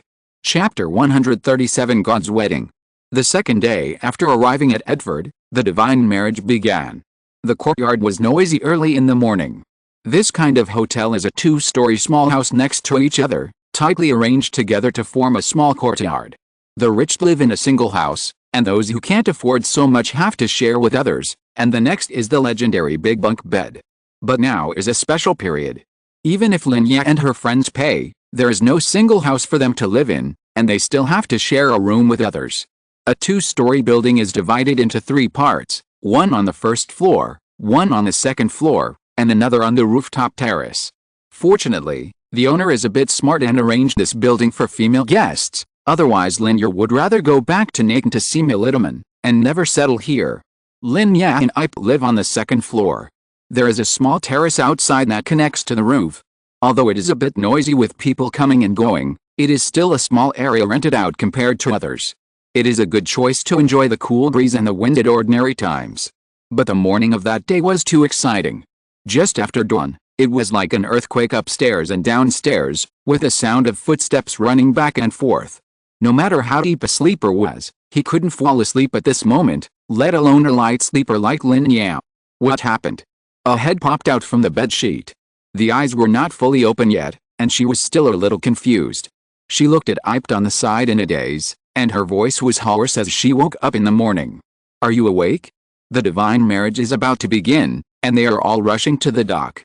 Ipe had already woken up and was standing by the bed to organize the clothes and jewelry she would use later. He turned his head with a smile when he heard her talking. Oh, the divine marriage has begun. Lin Ya hadn't figured out the situation yet. She was listless and sat on the bed with a sheet wrapped around her, shaking. She didn't sleep well last night. The beds in this hotel were like the earthen kangs in northern China, but they were not like that. They didn't burn fires, there was no kang hole, and it was just a platform made of a whole piece of mud bricks. She was from the north in modern times, so she should be used to sleeping like this. But she knew something was wrong when she got up. She couldn't fall asleep no matter how hard she tried. The reason was simple. It seemed that no one had lived in this room for a while. It was temporarily allocated to deal with the excess tourists during the divine marriage. At least when Lin Ya and her friends came, It was full of sundries and even used by the owner to store water. The cans of water were stored in the room. The water vapor circulated back and forth. The bed was already soaked with moisture. It felt wet and sticky when sleeping on it. How could you sleep well? You don't have to get up so early for the divine marriage.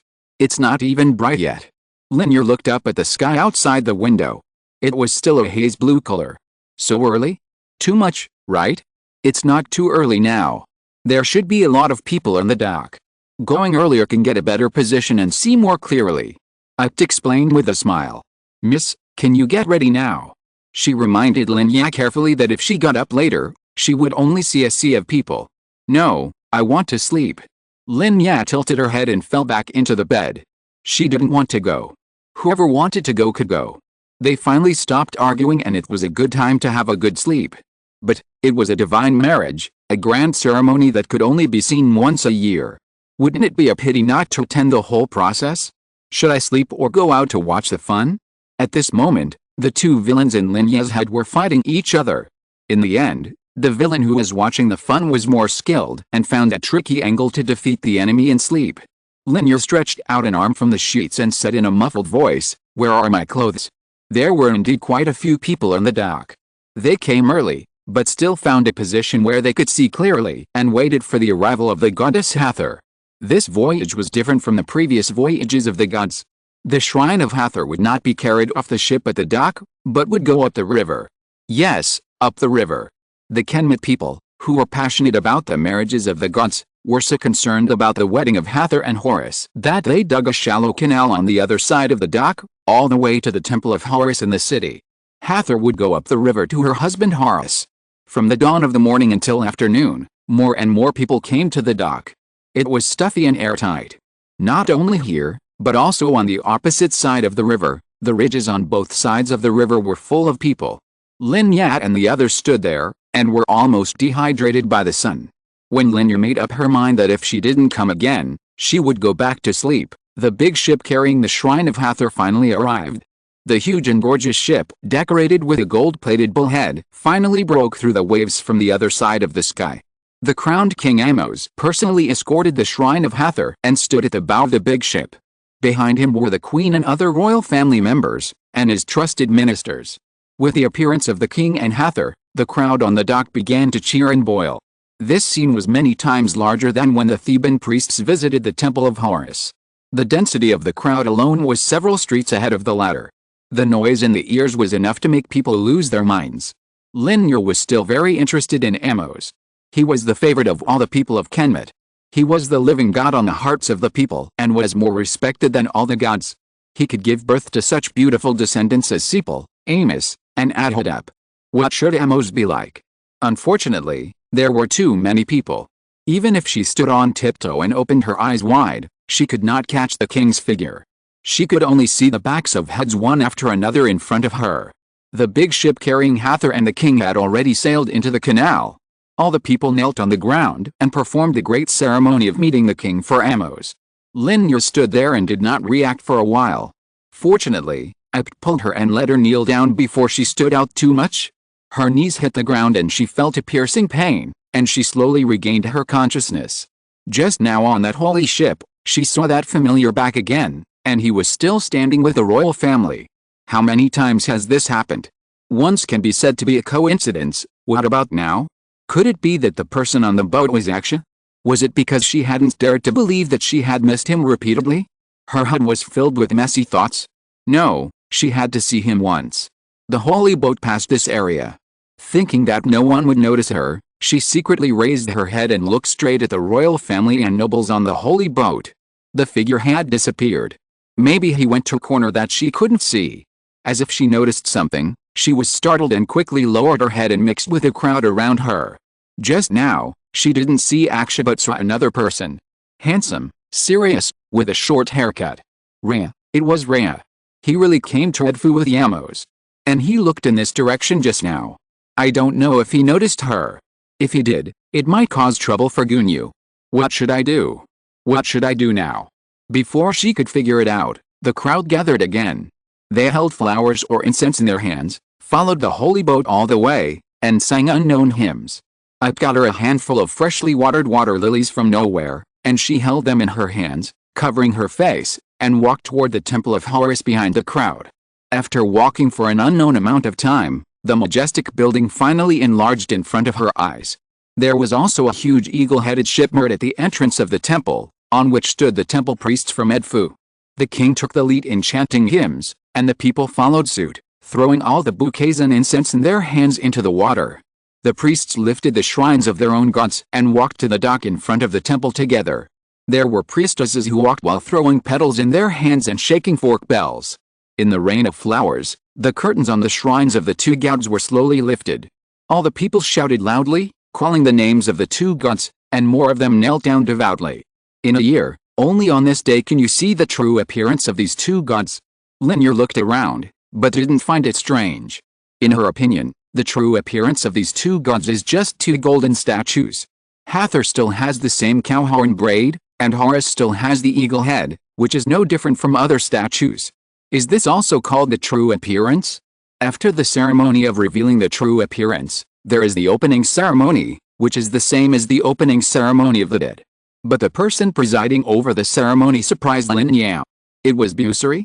Wasn't he the high priest of the Horus temple in Natan City?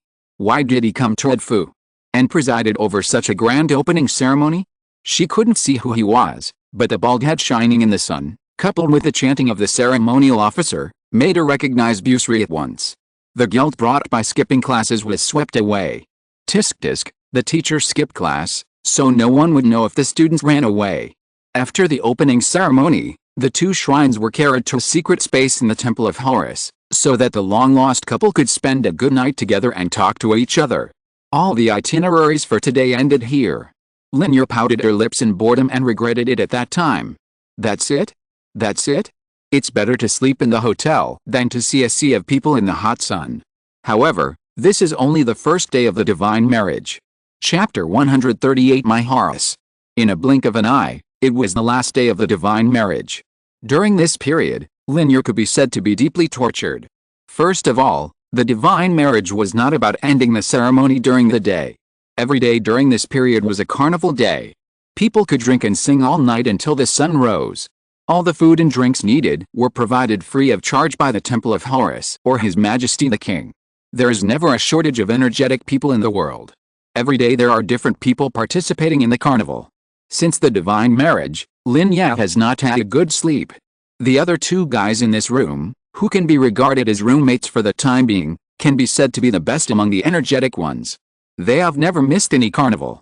The strange thing is that they still participated in the ceremony the next day.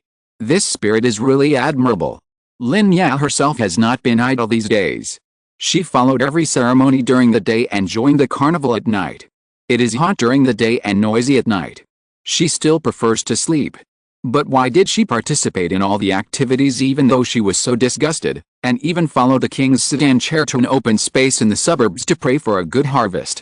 This episode was probably because of the secret thought in her heart. She still felt that the man was Aksha, but she had not found a chance to see his face for so many days.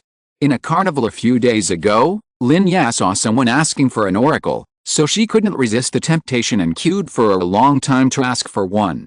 She didn't believe these. She saw that the fuse in the mouth of the statue, all the results were controlled by the priest. There were many people asking for oracles, and it was very expensive, but she still went. Not only did she go, she also gave half more items than others. The priest looked at her, and then the answer from the god Hathor was indeed a yes. The fuse in the mouth moved, Hathor nodded, and the priest sprinkled some holy water on her with a water lily and distributed a plate of Holy Communion. As you wish, under the protection of Hathor, you will definitely get what you want. That's what the priest said. His slender fingers scraped the dust under the oil lamp in boredom, and the dust was wiped off bit by bit, revealing the original color. She changed into the clothes prepared by Apt and connected the wig braids given by T to her one by one. Yes, even if it was the last day, she would go and see. Hathor promised her that she would get what she wanted. The fluttering corners of her clothes brushed across the threshold, and she stepped out of the door without any reluctance. Today is the last day of the divine marriage, and the final ceremony will be held to recreate the last battle of the 80-year war between Horus and Set. After today, Hathor and His Majesty the King will leave Edfu and return to Dendera. This ceremony will be held in the wilderness behind the Temple of Horus, where the foundation of Edfu city is located, because it was in this wilderness that Horus personally killed his uncle, the evil Set. Lin Ya felt that she had been too diligent recently. For example, now, just after dawn, she had already gone out to the ceremony site. The ceremony would be held when the moon rose in the evening, which was not in line with her principle of being lazy as much as possible, but she still went out and was prepared to be exposed to the sun for a whole day. The reason was that she had discovered these days that when she followed the crowd, she would often end up standing in the crowd and could not see the people on the high platform clearly. This time, she wanted to be the first to go and arrive at the ceremony site first, so that she would definitely unveil the mystery of that person. She wanted to see him more than the true appearance of the two gods. She would know tonight whether he was the person she missed. Just as she thought, when she arrived at the scene, there was no one there, and even the temple sacrifice had not started to prepare. This time, she would definitely stand in the first row. After getting this result, Lin Ya sat down with Iped in the shade of the palm tree with peace of mind, waiting for the ceremony to begin. She came out too early. The crowd who had been reveling all night had just dispersed, and her roommates were still asleep, but she had already arrived. Ra rode the sun bolt from the east to the mountains in the west, and more people came to the venue. Fortunately, Lin Ya came early, and no matter how many people there were, she always stood in the front. The last bit of the sun's afterglow spread between the sky and the earth, and a full moon rose, illuminating the entire wilderness, like a silver light painted on the earth. A blazing bonfire was lit in the center of the venue, and all the officials followed the royal family members headed by the king to the high platform. After performing the kneeling ceremony, Lin Ya raised her head and carefully scanned the people on the high platform one after another. The burning eyes gradually dimmed. No, there was no him. He was not there. It was not that familiar figure, not Aksha, but the person on the high platform was not there. If he was not there, she could not prove her inference. Amos was just as Lin Ya imagined, handsome, serious, and full of the aura of an emperor. He looked very young, and looked very similar to Sepal, with few wrinkles around his eyes. If it weren't for Sepal knowing that Amos and the others were indeed his children, others would have thought he was still a young man in his 20s. It was hard to imagine that he was already the father of at least 5 children. The ceremony had already begun, and the fire basins built around the venue were lit by the sacrifice. From the gap in the crowd, a young man wearing a Horus mask walked in. It was as if Horus in the mural had really walked down. He was naked from the waist, revealing beautiful muscle texture, and his lower body was wrapped in a traditional and gorgeous loincloth, with a flat and shiny belt tied on it. Various gems hung on the belt, making pleasant sounds with every step. He wore a large gem necklace around his neck, a pair of wide armbands and bracelets on each arm, and a huge composite strong bow on his back. Lin Ya's heart immediately jumped to her throat. This figure was the mysterious man she had been looking for several days. With his upper body naked, he looked even more like the man in her heart. The delicate muscle pattern was exactly the same as that of Aksha, who wrestled with Thutmose in the courtyard of Nakan City. However, she knew that Aksha had an injury in his abdomen, but now she could not use it to prove his identity because the position of the loincloth just blocked the area and no one could see it. I'd said that the man in the field was a priest of the Temple of Horus. He would play Horus and then defeat the priest who played Set to recreate the process of Horus being crowned a king of the world. Is he a priest of the Temple of Horus? Does this also explain why Aksha and Busri have a close relationship? But is he really Aksha? If he is, what other identities does he have besides being a priest of the Temple of Horus, the clerk of the Lord of Nakan City, and the son of a wealthy merchant in Memphis? Why did he hide it from me? Is his love all his own imagination? On the other side of the venue, another sturdy priest entered the scene. Unlike Horus, he wore a mask of the god Set on his head. This is Set, who will be defeated in today's ceremony. After a fierce fight, Horus defeated Set with a weapon in his hand and pierced his body. At least in the eyes of the audience, a large amount of blood gushed out from under Set's body. Lin Ya sniffed twice and she smelled a strange smell of mutton. It was cow blood. Horus stood in a pool of blood and raised the longbow behind him. The strong bow drew a full moon arc in his strong arms. He shot a flaming arrow in 4 directions, symbolizing the recovery of the 4 directions of the country. After that, Busri walked down from the high platform and put on the red and white crown representing the king for him. Horus, the Lord of the two lands, was crowned in this boundless wilderness and is the eternal king of the world. All the ceremonies came to an end here. Horus in the venue had already touched the mask on his face with his right hand. The eagle god mask was removed from his face inch by inch, revealing a handsome face that everyone admired. On the face, eyebrows like crow feathers, eyes like cold stars, lips perfect and full, it was the Aksha that Lin Ya had been thinking about and waiting for half a year. Aksha was actually Aksha. He was the one at Sephar's funeral, the one who escorted Hathor on the sacred ship, and the one at the top of her heart. Tears of joy slid down her cheeks drop by drop, and for a moment, it was hard to tell whether what was happening in front of her was real or illusory. It was him, it was him, it was him. It was our hero, His Highness Amónhotep. Woo woo woo woo. I finally wrote this chapter. I wanted to write the beginning of the novel, and the first fragment that came to my mind was this. Professor Li Xiaodong's lecture from ancient Egypt. The Wedding of God. The other fragments were all thought of later.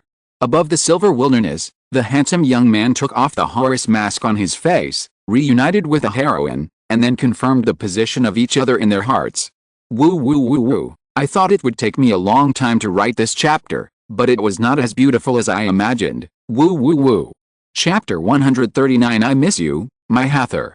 Amos was not feeling well, and after the ceremony, he returned to the temporary palace accompanied by his wife Nefertari. On the silver wilderness, in full view of the crowd, the handsome young man raised his eyes slightly, and showed a smile that could melt ice and snow in the direction of the crowd.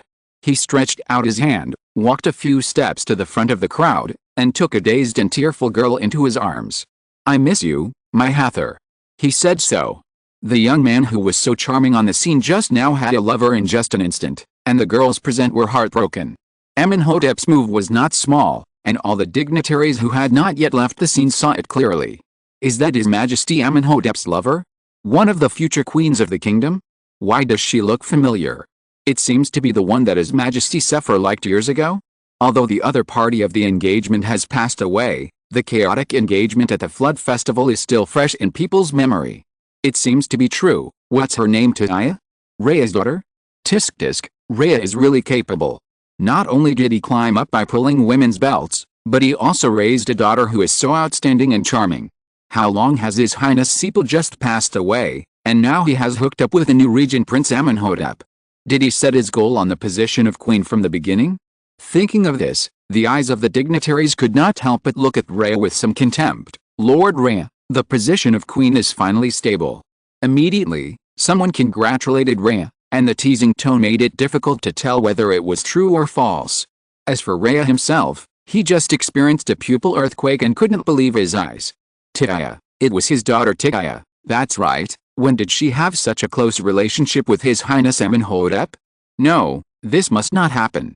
Amónhotep looked coldly at the two people who left the ceremony venue together, and a trace of vicious light flashed in his eyes. Is it her? That ordinary woman? The third brother actually likes this kind of tune? They are both willing to do anything to become the queen, so why is he only prejudiced against me? Or is it that the woman's methods are too advanced, and even I can't catch up? Militaman's fingernails dug into the soft flesh of her palms, and her face was frighteningly blue. She didn't let go of her hands until she felt the pain. My dear daughter, what are you doing? Circa looked at the blue and white finger marks on her palms and said with some heartache. What, didn't you see? The one with His Highness Amónhotep is Tiaya. It's Tiaya. It's that bastard who should have died long ago. Why hasn't she died yet? Why is she involved with His Highness Amónhotep again? Meritaman, my daughter, don't be too angry, she won't block your way. Circa said to comfort her, with these meaningful meanings in her voice. But she is already blocking my way now. Militaman said hatefully. Believe me, she won't. Become the queen? Your daughter of Herit wants to be the queen of Kemet? As expected, Mut has like daughter. Don't worry, Herit, your daughter will have the same fate as you. Amónhotep sat on the sliding chair carried by the servants as if nothing had happened. When he walked in front of Rhea, he knocked on the chair twice and paused for a moment. His charming eyes turned around, casually glanced at Militaman who looked unhappy, and then turned back to look at Rhea. Finance Minister Rhea, you really gave birth to two good daughters. No matter what others thought, the two protagonists in this matter had passed through the crowded crowd and came to the pier in front of the temple. A full moon was reflected on the river, and the whole river surface was sparkling with silver light. Young love is always beautiful. The girl might be too surprised and didn't speak. The boy curved his star-like eyes, waded down, picked a freshwater lily with a hazy fragrance from the water, and pinned it in the girl's hair with his own hands. In Kemet, there is such a custom. During the festival, if you find your favorite person, you can offer him a lotus. If he agrees, she will accept it. Amónhotep's feelings are obviously overbearing. He did not ask Lin Ya if she agreed, and inserted it for her directly to declare his ownership. You.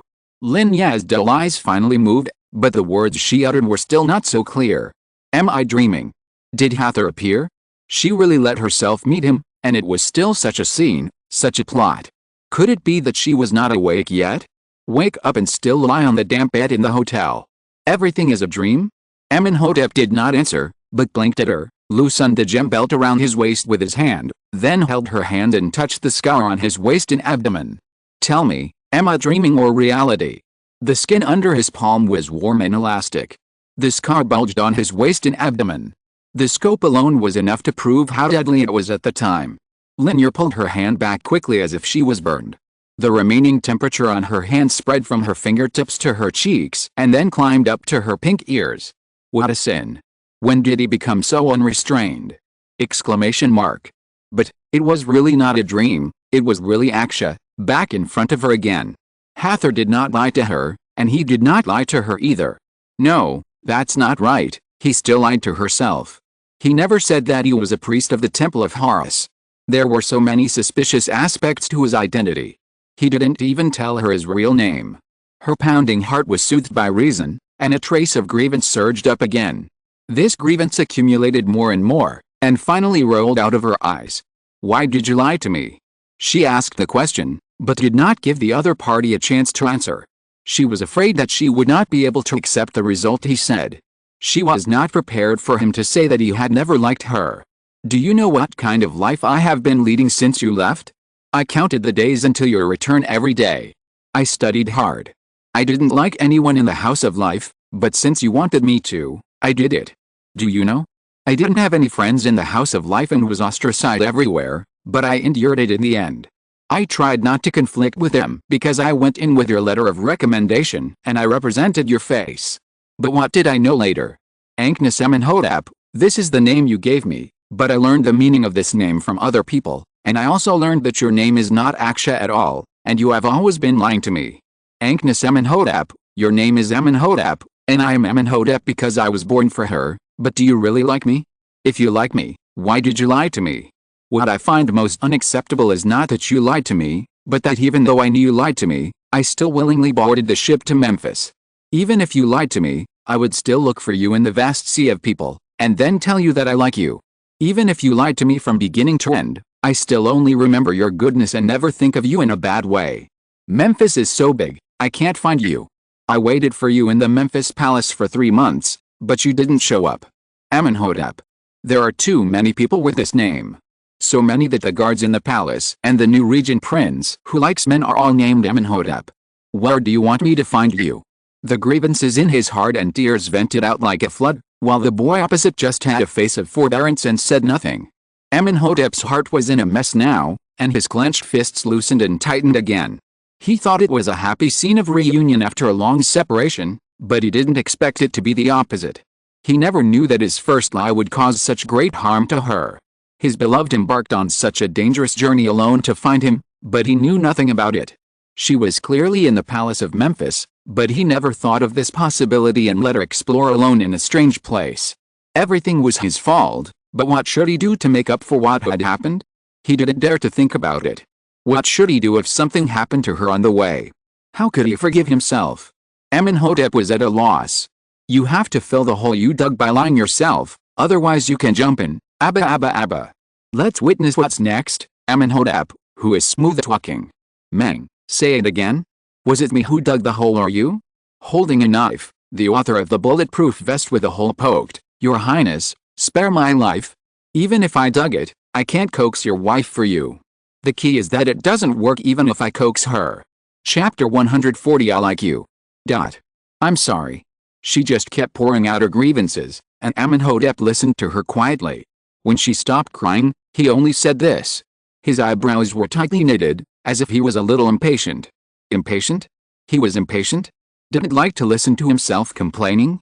Did it like to cry? Do you think I said too much and was unreasonable? In that case, I won't say anything in the future. Anyway, we were not suitable. She was annoyed, and no matter what sounded good or bad, she said the words of separation. Anyway, you didn't like me that much, did you? When she said this, she looked at her toes, and her eyes became red. While saying the words of breaking up, she hoped that he would keep her. Lin Ya knew what kind of person she was, and she regretted it when she said it. She missed him so much and had so many things to say. Why did she directly accuse him of not liking her? Did he really not like her? She knew it very well in her heart. It was because he liked her that she said such words in a petty way. Being spoiled is nothing more than that. If this person doesn't like you at all, who are you showing this to? In the final analysis, it's just relying on the other person's love. Isn't this unreasonable? After standing for a while, the boy opposite didn't make any move. Her heart began to get a little confused, and random thoughts began to surge in her mind. Did she make a wrong bet? Shouldn't she be so irrational? However, if he really didn't like her that much, it didn't matter, just break up. She didn't want to humbly beg others to be with her, even if the other person was Aksha whom she loved deeply. A forced melon is not sweet, and it will be very tiring to maintain a relationship by yourself. If he doesn't like her that much, it's not too late to break up now. Turning around, her footsteps slightly strayed, and the young man finally got anxious and grabbed her hand. The force was so strong that she was a little unstable and bumped into his shoulder. Amónhotep reached out and took her hand. The familiar body fragrance hit his nose. The person he had been thinking about day and night fell into his arms again. I didn't. We still have a lifetime to spend together in the future. How can I start to get bored now? The voice buried in her neck was low and a little aggrieved. The eagle feathers specially decorated for the role of Horus in today's ceremony tickled her ears, making her heart itch. When did His Highness Amónhotep say such words? When has he ever coaxed a woman like this? It's unprecedented. How could he not be sad to hear her say such cruel words? But he had never had such an experience before, and he didn't know how to comfort the person he loved. It was really strange. During the time he was handling affairs in the north, everyone said that His Highness Amónhotep was wise and decisive, and could make the most correct judgment on everything. But why, when he was in front of her, he couldn't see through it? Why was there love in her eyes, but she could say that breaking up was so easy? Why was she so stupid? Couldn't he really see it? He liked her, and their feelings were always equal. His love was self-evident. He had her in his eyes and in his heart. Thutmose once told him that if a girl was angry with you, you had to coax her and say some nice words, and they would calm down and obey you. He just thought for a long time, nice words? He didn't want to say some nonsense to deal with his beloved girl, and what he said was always his truest thought. So yeah, are you willing? Say so many words to me for a lifetime, and only say so many words to me for a lifetime. You let go. Hot. Lin Ya was teased by his words and her face flushed, her heart was beating like a drum. For a lifetime, God? Aksha, he said, for a lifetime. Is this really my Aksha? He wasn't switched, was he? Is she confessed? How should I answer this to appear more reserved? Poor Lin Ya has lived for 18 years, but this is the first time that someone she likes confesses to her. Her brain was working at full speed and crashed. She immediately twitched and replied with such a disappointing remark. Fortunately, she twitched, but Amónhotep did not. He rubbed his handsome face against her neck again and held her tighter with his hands. Don't let go. You lied to me. It's so cold at night. I'd better hold you to keep warm. Cold? Lin Ya's heart skipped a beat, and she remembered that he had just come down from the ceremony and his upper body was still naked. The night in Kemet was so cold, would he be frozen? She thought so in her heart, but she was unwilling to forgive him. She only lifted her shawl a little and put it on half of his shoulder. You haven't explained clearly that you lied to me. Let go. She said fiercely. I was wrong, I know I was wrong. It was wrong for me to give you a fake name, but I knew it was wrong before I left. I won't do that again.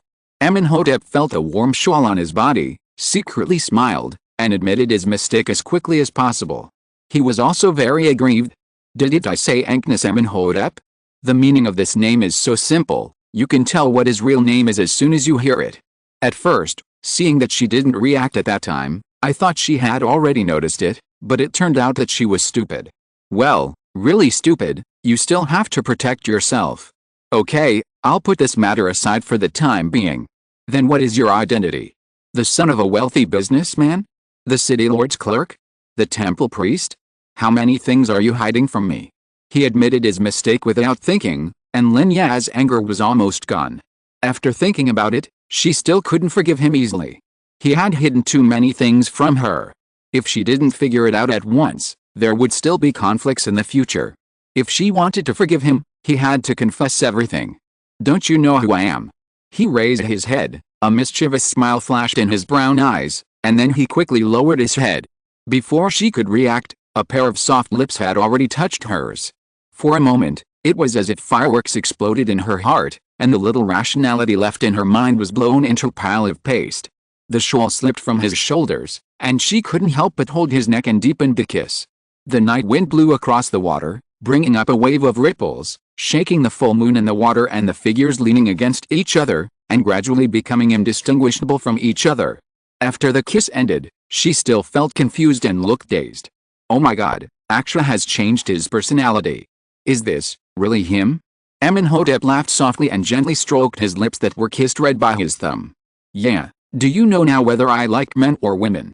Question mark? Lin Ya was dizzy. What was he talking about? She had never questioned his sexual orientation. Why do you ask this suddenly? He curled his eyes and smiled even more happily.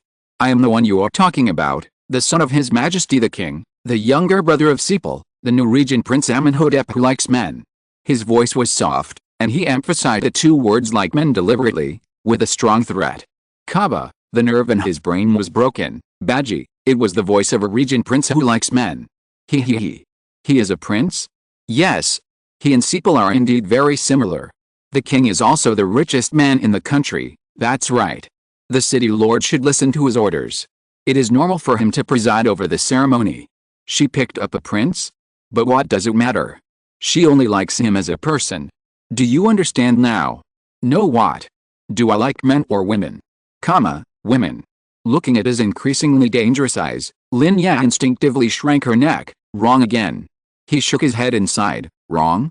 Does he really like men? Amónhotep held up his beloved silly face and kissed her forehead. I don't like men, and I don't like women. I like you. Only you. Ababa, I'm late. I was going to write it yesterday, but I went out to play all day. There will be another chapter later, but don't wait. Although it will be posted, I don't know when it will be posted. 2 monthly tickets for Crab Honey Baby. Trojan. Tell me loudly. Is my son sweet? Chapter 141 So ugly. When Lin Ya woke up from a strange environment in the morning, she was stunned. It took her a long time to remember where she was. She couldn't believe it until she went to bed last night. She was still wondering if it was her dream. Now, she didn't dream. He really came back and confessed to her. Everything that happened was real, including the kiss. What happened last night? When the two of them confessed everything that happened recently, it was already very late, and even the moon rose to the center of the sky. Amónhotep asked her where she lived and wanted to send her there. She remembered in a panic that she had forgotten Ipt at the ceremony site. When she saw Aksha dizzy, she followed him without even saying hello. She really deserved to be beaten. She didn't know if Ipt was still there at this late hour. It would be best if he wasn't. If he waited for her so late, she would be uneasy. She lifted her skirt and hurried back, but Amónhotep held her hand. She looked up in confusion, but he told her that her maid knew they were together and where they were, and should have gone back by herself. As soon as he finished speaking, she was stunned. With Ipt's character, she would not abandon herself to a stranger and leave.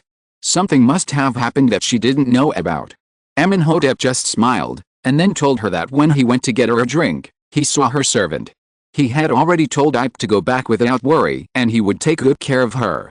As for why he was confident in handing her over to a stranger, she didn't even think about it. She saw that he had abandoned his maid and followed him foolishly. Could this be a stranger?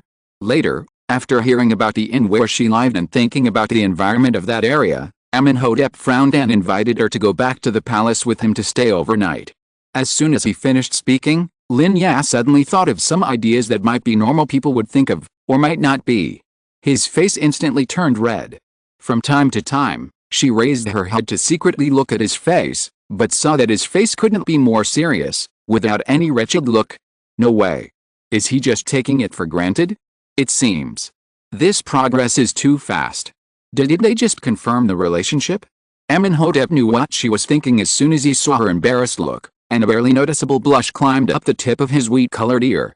For a moment, the atmosphere suddenly developed in a strange direction. After a long time, Lin Ya realized that she had thought wrongly after his explanation, and her face became a few redder than before. Then, go? Amónhotep thought very simply. It was already late, and he would not be able to sleep well in such a noisy environment.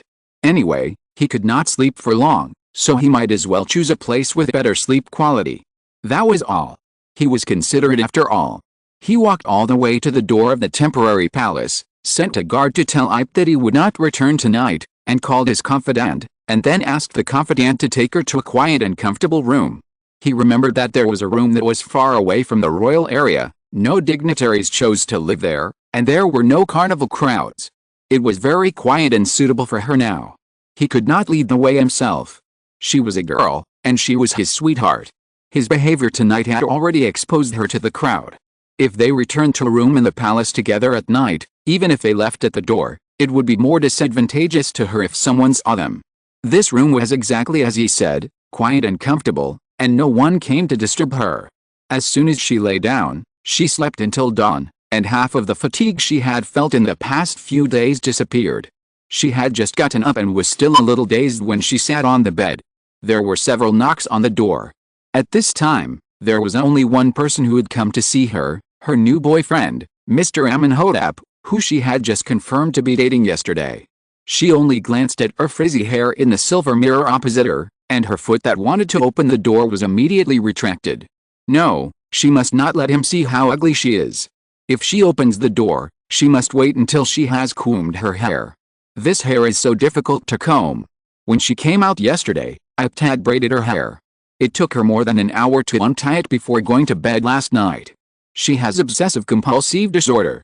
When she sleeps, she can't sleep well if her scalp is a little tight. She has maintained her braids for a very long time from morning till late at night.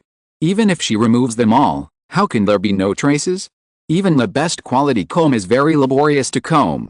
The knocks on the door became more and more urgent, and the person inside did not come to open the door for him. Thinking that Amónhotep also lived in this palace, and thinking of her usual methods of dealing with people close to Sefer, Amónhotep felt a worry in his heart, and kicked the door open regardless of anything. The door fell to the ground with a bang, and the sun shone in from behind him. Fine dust flew in the air. Seeing that person sitting in front of the mirror, his heart was finally put back. But, since she was fine, why didn't she come to open the door for so long? Could it be that she was not sober when she promised him last night, and regretted it when she woke up in the morning? Thinking of this, his brows furrowed again, until the man heard the loud noise of the door falling to the ground and turned his head back in a daze. He couldn't help laughing. Lin Ya's hair was messy, like a messy broom. He only used brute force to comb half of it, and didn't have time to comb the other half. Because of the excessive pain in her scalp, her face was full of tears when she turned around, and both eyes were filled with mist. He walked forward with a smile, took the ivory comb from her hand, and also took the other half of her hair that had not been combed, and combed it gently. Lin Ya didn't know what to do at that time. There were only two sentences in her mind. 1. It's embarrassing, it's embarrassing, it's embarrassing, he saw me in such an ugly state. 2. He didn't dislike it, he was combing my hair. As he combed her hair, it became smoother and smoother. Amónhotep held her face and turned back to the mirror and asked her, "Is this okay?" Oh, yes, yes. Is it done now? I thought it would take a long time. Why doesn't it hurt when he combs it? Does he even distinguish people by their hair color?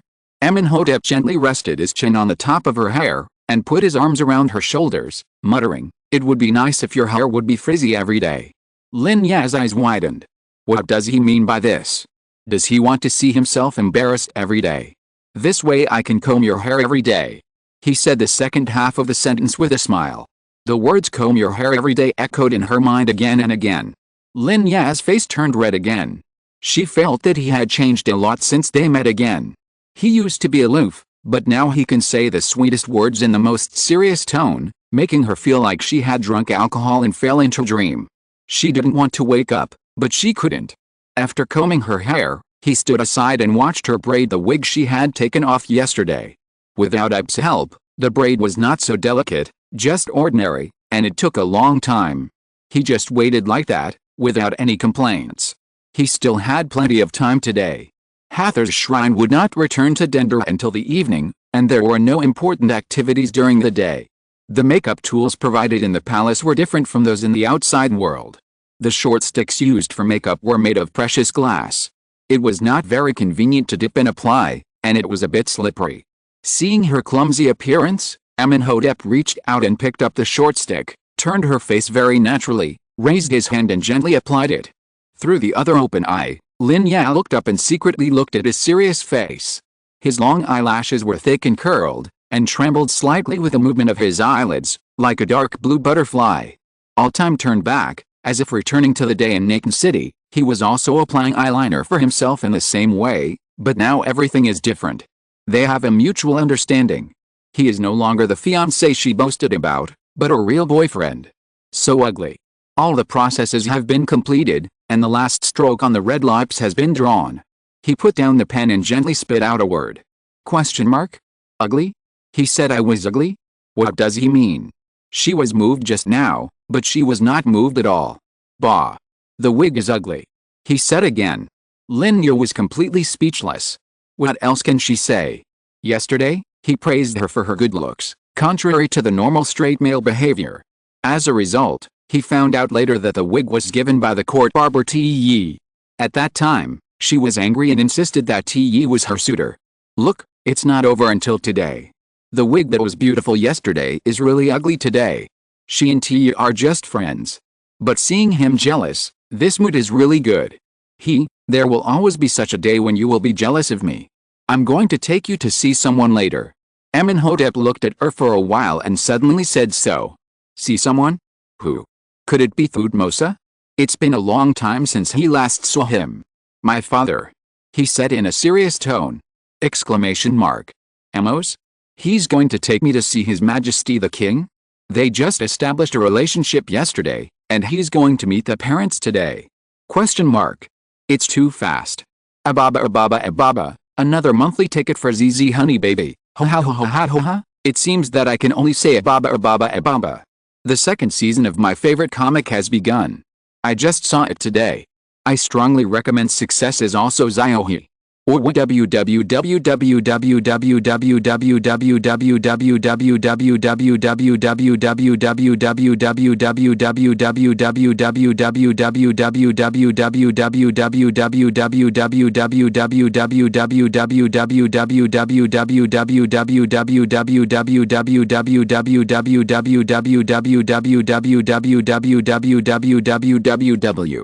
Chapter 142 Harp. Well, can I not go? Halfway through the journey, Lin Ya suddenly felt a little scared, looked up at him, and said cautiously. No. Amónhotep decisively rejected her. Seeing that little face change from fearless when she went out to wronged look, he chuckled, really not. She was pitiful and begged, whimpering. She knew she was wrong, she still didn't dare to see Amos. This was to meet the parents. She was not mentally prepared. This was too sudden. Just now, he provoked her, and she came out in a heroic and high-spirited manner, but now she regretted it. No. He picked her up like a chick and put her in front of him. With her trembling appearance, she really looked like a chick that had been wet. Why? Have you forgotten? Saha has already informed my father that you are going. Think about it, if you leave now, what image will you have in the king's eyes? Amónhotep raised his eyebrows and asked. Question mark? It's over. How could she forget this? Standing up the king, at the very least, the king will not have a good impression of her. At the most, is this considered a crime of deceiving the king? What would happen if the crime of deceiving the king was committed in ancient Egypt? Would the king get angry and kill himself? Thinking of this, she swallowed her saliva and shuddered. It seems that she has to go today, whether she wants to or not. However, what is the etiquette for meeting the king? Kneel down and kowtow? Kiss the toes? Ugh. Kissing the toes, will Amos have athlete's foot? Even if he doesn't have athlete's foot, it's disgusting in itself. As a modern person, who would be willing to kiss a stranger's feet? Forget it, just take one step at a time and see what happens when the time comes. After walking a few steps, he stopped again. That was true, but Amos was a special person after all. He was not only His Majesty the King, but also Aksha's father. How could he not be nervous? What's wrong? Amónhotep turned around and stopped as well. Aksha, how is my outfit today? Very good. What about my manners? Very good too. Then are you still nervous? Well, he is your father. Yeah, father will agree, don't worry, okay. The girl beside him was so nervous that Amónhotep couldn't help but comfort her. Father would definitely not refuse. Did he keep asking about her marriage? Now that he had a stable foundation in the north and had a certain amount of power in his hands, he would definitely get the marriage he wanted. But I'm still so nervous. A thin layer of sweat appeared on the palm of her hand, and everything she touched was wet and sticky. She even felt that her makeup was now ruined. The ruler who was high above yesterday at the divine marriage ceremony was so powerful and imposing from a distance. This time, she was going to get close to him, and as his son's girlfriend. Just thinking about it made her breathless. He will. He has always been a kind elder.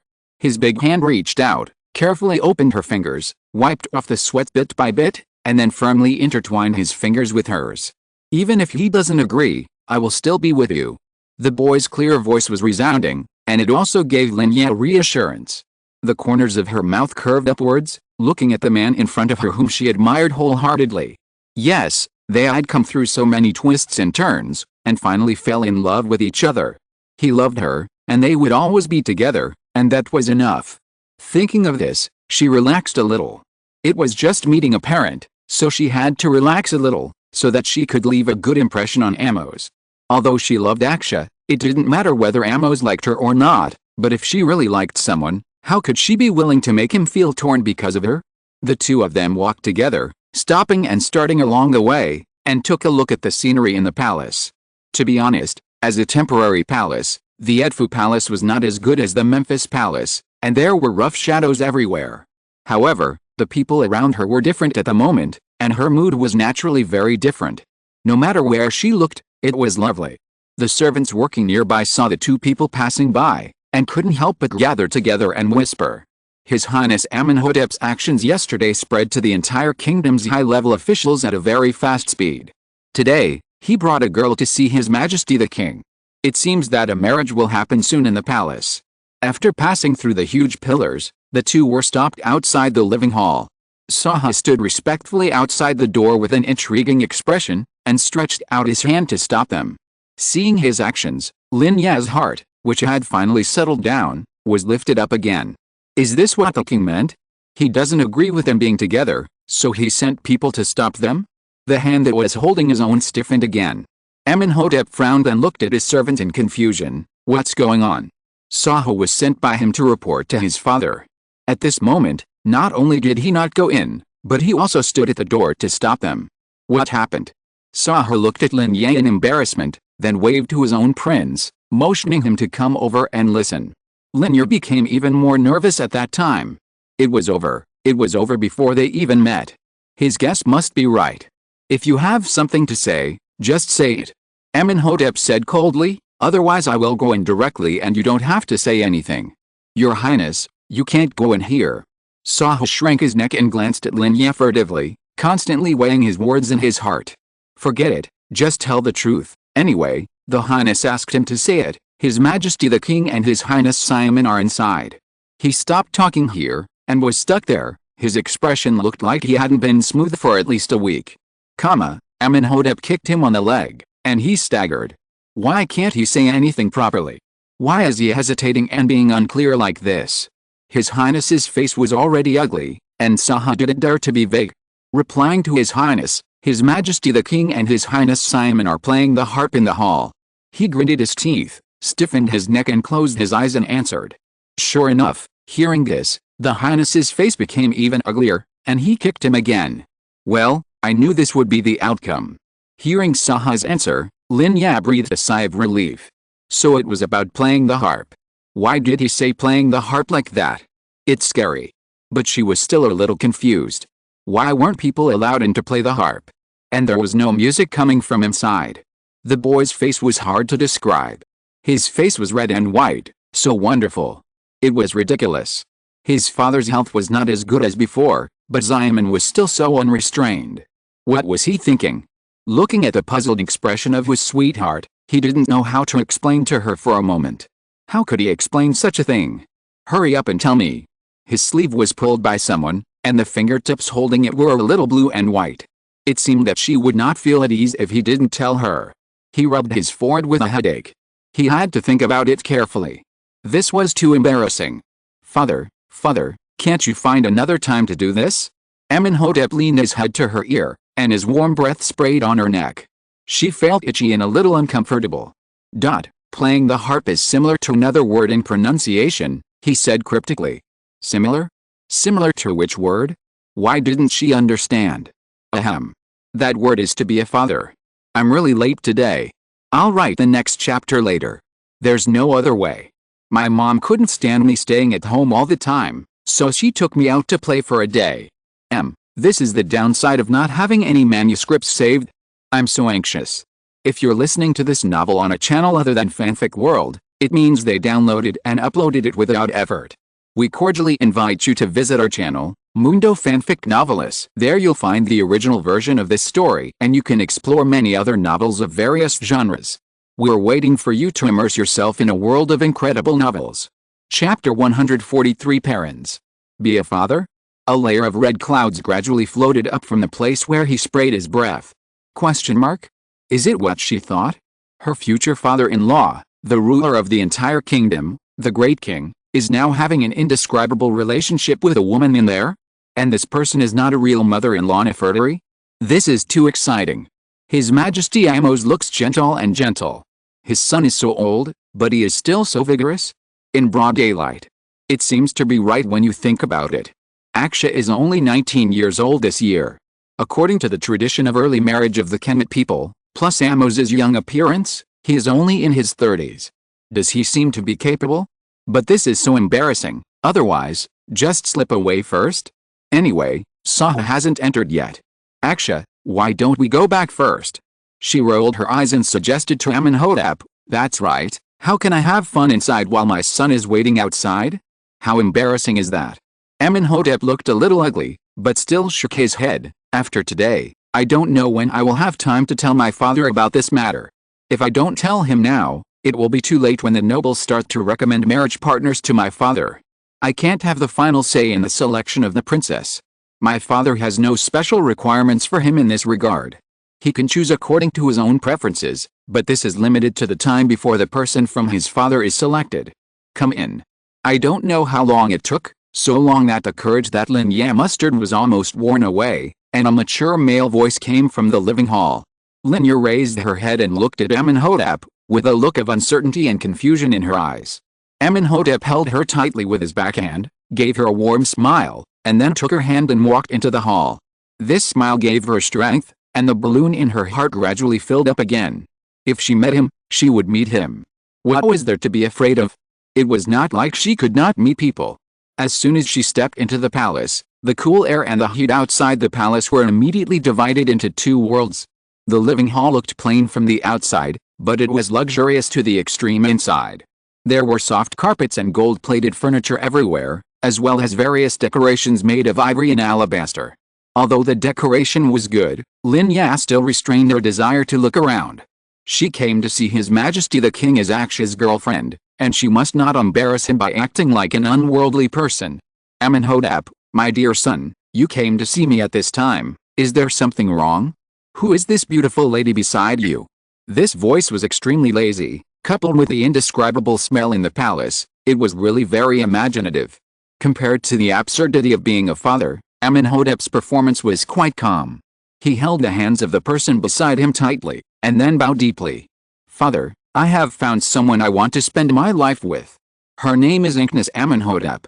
After saying this, he raised his head and looked at his father, his eyes full of determination. Oh? Is this the lady? Amónhotep. Tell me, my dear son, did you give this name? Amos raised his eyebrows in surprise. Amónhotep was born for her? Has your little son, who didn't want to bother about the affairs of men and women, finally come to his senses? Yes. Lin Ya lowered her head and didn't dare to raise it. She couldn't hear the joy or anger in Amos's words, but she instinctively felt that something had been neglected by her. So what is this lady's original name? What is her identity? Are you worthy of my noble son, the future king of Kemet? His own son was interested in getting married, so Amos did not beat around the bush and asked his questions directly. However, something felt wrong with the tone of his words. Sure enough, after he took a sip of the red wine in the glass, he threw out the next question. This lady, it seems that you are not well educated. My son does not need to perform formalities to see me, but what about you? How can you be so ignorant that a commoner like you can stand there and ignore the ruler of Kemet? As soon as these words came out, the calm atmosphere in the field changed immediately. Amónhotep frowned tightly, and just as he was about to say something, Lin Ya pulled him hard and stopped him. Lin Ya suffered a greater blow, but it was not Amos's fault. She had indeed forgotten that she should salute the king. She knelt when she should kneel, and she knelt straight down and leaned forward. The etiquette that Busiri had taught her became very clear in her mind at this moment. The difference between saluting now and saluting directly was definitely different. At least in Amos's mind, she had left the first impression that she did not know etiquette. It was too late to say anything. No matter how panicked she was, she must not show it in front of the king, as that would only make her and Aksha seem even more incompatible. Respected king, noble lord of the two lands, living Horus, the one who unified the two lands, great majesty Amos, how are you? I am the daughter of the minister of finance Rhea, named Tia. He calmed himself down and knocked his head to the ground. No matter what, since he had decided to be with Aksha, he would have to overcome this hurdle sooner or later. Well, Rhea, let me think about it. He is the minister of finance of Lower Kemet. He is quite talented. His daughter is barely a good match for my son. Amos tilted his head and thought about it with his not-so-clear mind. Finally, in the corner of his mind, he thought of such a person who is close to him. If it was him, he could let his son marry her. But why does this Tia sound a little familiar? Raise your head and let me see. Let me see what kind of woman can make my son infatuated. The moment he saw Lin Ya's face, Amos smiled knowingly. He remembered that this person was the girl who had an engagement with his eldest son, Sepal, who died early, at the beginning of the year during the flood festival. As the ruler of a country, he had different ideas from others. No matter what the girl thought of approaching his two sons, he believed that his son's vision was not wrong. The excellence of Sepal and Amónhotep is self-evident. One can be said to be bewitched, but what about the other two? One by one, both of them fell in love with this girl, which can only mean that there is something special about this girl. Sometimes, ambition is also a kind of excellent quality. If the father had no ambition, he would not have rebelled against the Hyksos. If the brother had no ambition, he would not have been able to expel the Hyksos like dogs. And himself, it is precisely because of this ambition that he can achieve the current position and make everyone fall at his feet and tremble. As for her real purpose of doing this, and the impact of this ambition on Kemet, that will have to wait until later to know, and by that time, his son Amónhotep will definitely not make a decision that will disappoint him. In the eyes of this girl, even I, who can see through people's hearts, can't see the hidden thoughts. It's really interesting. Lin Ya raised her head obediently and inevitably looked directly at the face of Amos. His current look, coupled with the words that seemed to agree just now, made her uneasiness retreat a little. At this moment, her future father-in-law only covered his lower body with a sheet, and his muscles that were toned due to years of fighting were exposed. Beside him was a beautiful woman in revealing clothes, with enchanting eyes and natural charm. The beauty leaned on Amos like a boneless person, and His Majesty's hand was stroking the beauty's waist from time to time. A face that looked very young was filled with an obvious satisfaction, and he looked almost a few years older than his son Amónhotep. Standing together, people would believe that they were brothers. Lin Ya looked at Amos, then turned back to look at Amónhotep beside her, a little confused. Knowing that Amos looked very young and had many children, each of whom was old enough to start a family, was one thing, but seeing him standing with his son who looked almost the same was another. This visual impact, did her future father-in-law become a spirit or took an elixir of immortality? How did he grow up like this? This was to meet a parent who didn't look like a parent at all. His Majesty Amos expressed grievance. Is it my fault that he looks young? Chapter 144, Find me if you need anything. Amos was really pleased by her appearance. His eyes were curved with smile, and after a while he waved his hand. Isn't it okay? Let's all go down. Simon's slender arms were about to wrap around his neck again. He turned his head to avoid it and pushed her hand back. Your Majesty. The beauty asked with misty eyes. I said you all go down. Amos didn't look at her, and the laziness in his voice had faded a lot because of love affairs and drunkenness. Simon didn't dare to neglect it, so he had to say yes. His Majesty the King really doted on her and was very considerate in matters between men and women, but in this situation, she only needed absolute obedience. Amónhotep also held Lin Ya's hand, pulled her together to salute Amos, and planned to leave immediately. Wait, Amónhotep, you stay. Amos sat up on the bed, looking at his son thoughtfully, his voice deep. Lin Ya looked up at the young man beside her uneasily, and the two exchanged glances. Amónhotep raised the corners of his lips, patted her hand soothingly, and indicated that nothing else would happen, and asked her to go with Simon. That's fine, anyway, even if she wants to stay and listen, she can't. But how to retreat in front of the king? It seems that I can't show my back to the king. I secretly glanced at Simon, who was also retreating. The beauty picked up a piece of gauze from the bed. Just as she thought, she faced the king from the front and walked backwards step by step. But where should she retreat to before she can turn around and walk normally? She was unsure of this question. After thinking about it, she deliberately stood still and didn't move. When Simon walked to her side, he would follow her. Wouldn't this be a perfect solution? After a while, the beauty retreated. Lin Ya also posed and fell backwards with her. The strong aroma of Xiamen made her want to sneeze, but she didn't dare to do so in front of the king. She retreated to the outside of the palace and turned around in a corner where the king couldn't see her. If you don't understand anything in the palace in the future, you can come to me. I like making friends. Xiamen smiled charmingly at her, then walked away with his waist. The girl in front of her, who seemed to know nothing, was the future king's sweetheart. It was always right to make friends in advance, but did she really know nothing? Not necessarily. How could there be such a person in this palace? Most of them were pretending. Since she was a smart person, she should know that only by sticking together can you live better. There is no need to say more. The suffocating smell finally disappeared.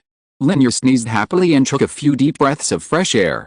Really, if you like incense, you don't have to be so excessive. Did Amos not smell it because his nose was blocked? How much spices would it take? At least several kilograms, right? Thinking of Amos, the mood that had recovered from the high pressure in the palace became depressed again. He kept Aksha to talk. What would he say? Although he didn't disagree with what he said just now, he didn't mean to agree. Did he keep Aksha to say these words? The more you don't know about some things, the more uneasy you will be. For example, in this scene, she is like a patient's family member waiting outside the operating room, pacing back and forth repeatedly, making Saha dizzy. Are you the one that the third brother likes? A clear female voice suddenly came from behind, which scared Lin Ya, who was thinking about something. She turned around hurriedly. Third brother? Is it one of his sisters? After meeting the parents, you have to meet the family members? Do you have to leave a good impression on his sister too? Seeing that the person who came was the lively and easy to talk Amos, her heartstrings loosened. Fortunately, it was not the very cold Amónhotep. His Highness Amos, how are you? I am Rhea's daughter, Titaya, and the person you mentioned. Every failure makes one wiser.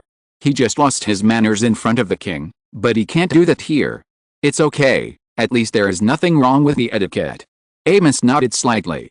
He originally came to talk to his father about the good things his third brother did last night. Amos knew that she had a bad temper and didn't have many friends. Mutt didn't like her being noisy and liked the fake sister more. With such interesting things, she could only share them with her father and Thutmose. But when she got here, she ran into one of the parties involved.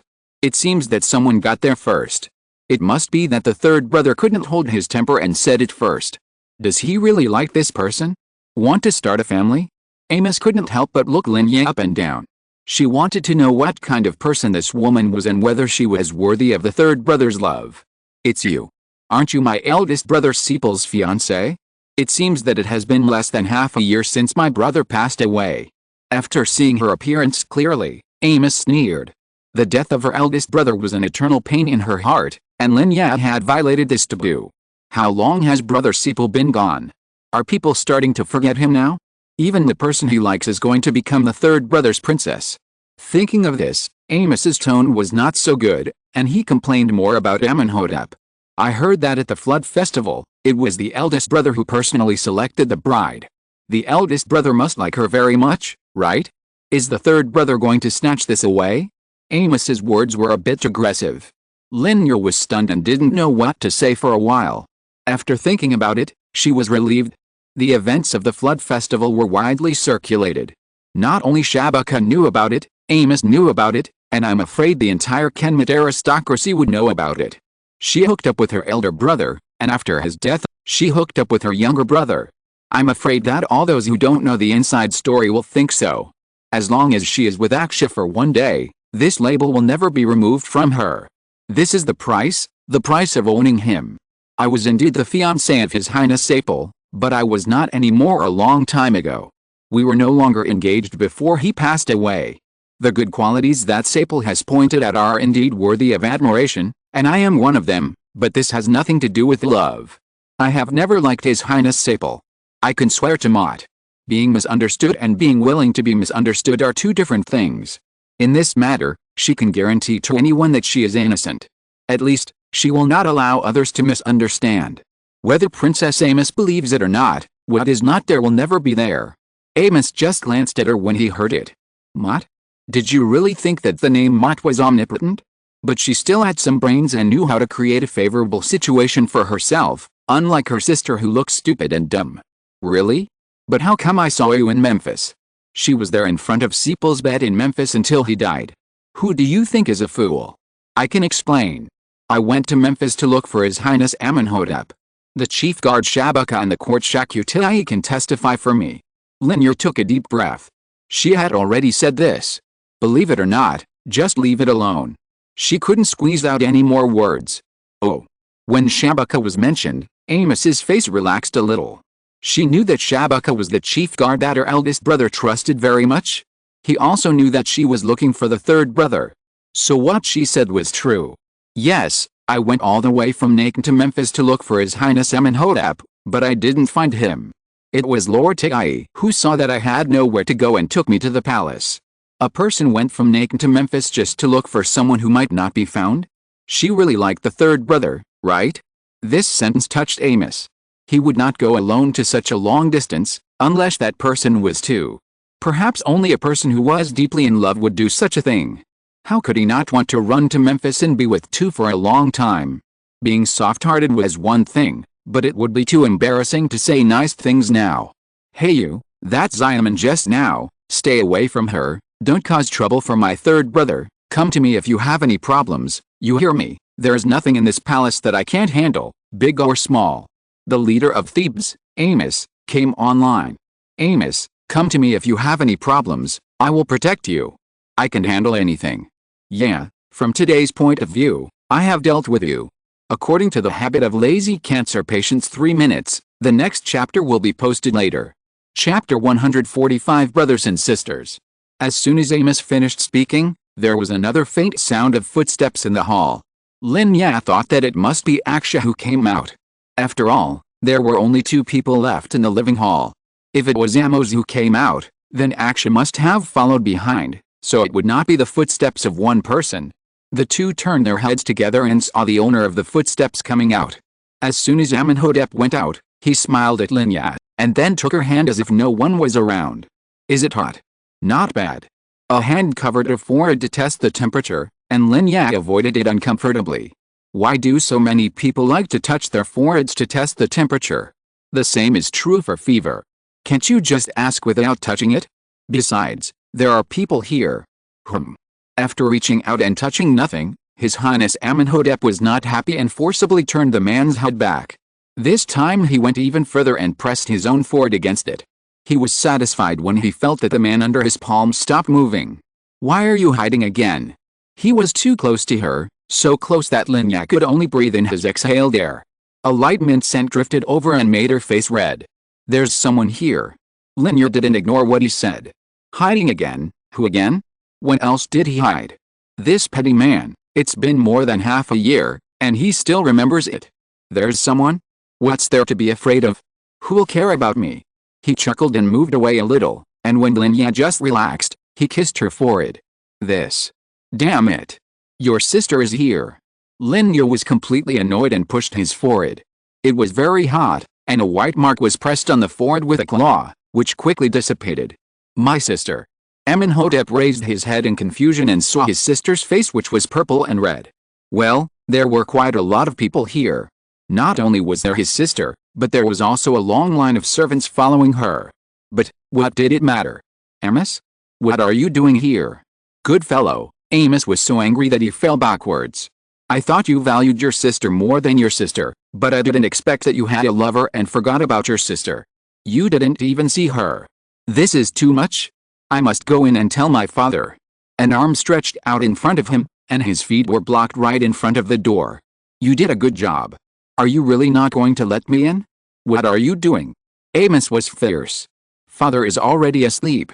Amónhotep reminded. You are talking nonsense. Amos was so angry that he was fuming.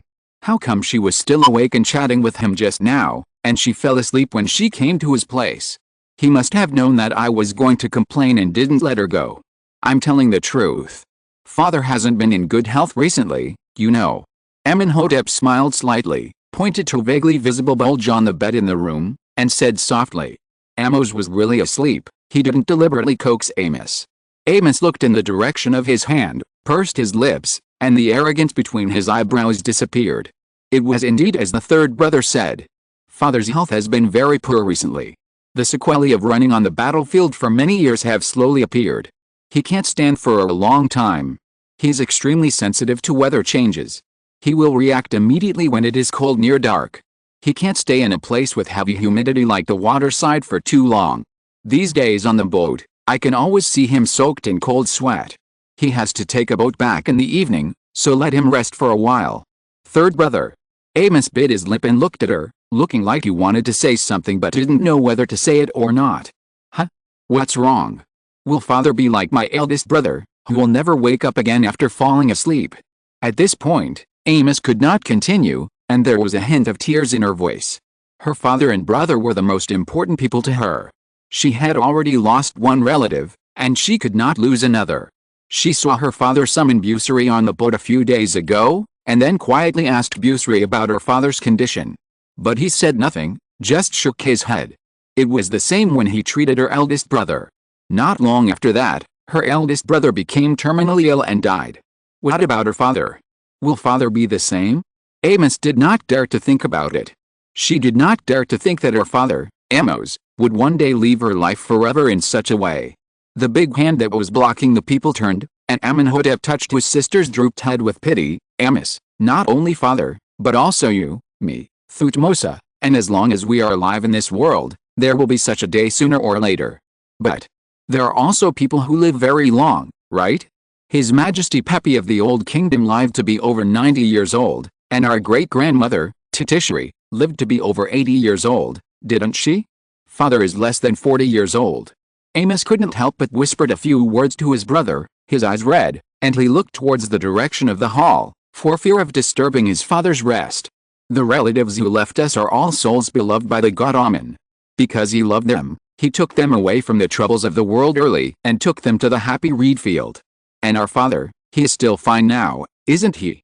Okay, wipe away your tears quickly, don't let your father see your red eyes, otherwise some people will cause trouble again. Patting his sister on the head, Amónhotep said casually. When Amos heard this, he sniffed and wiped the tears from his face.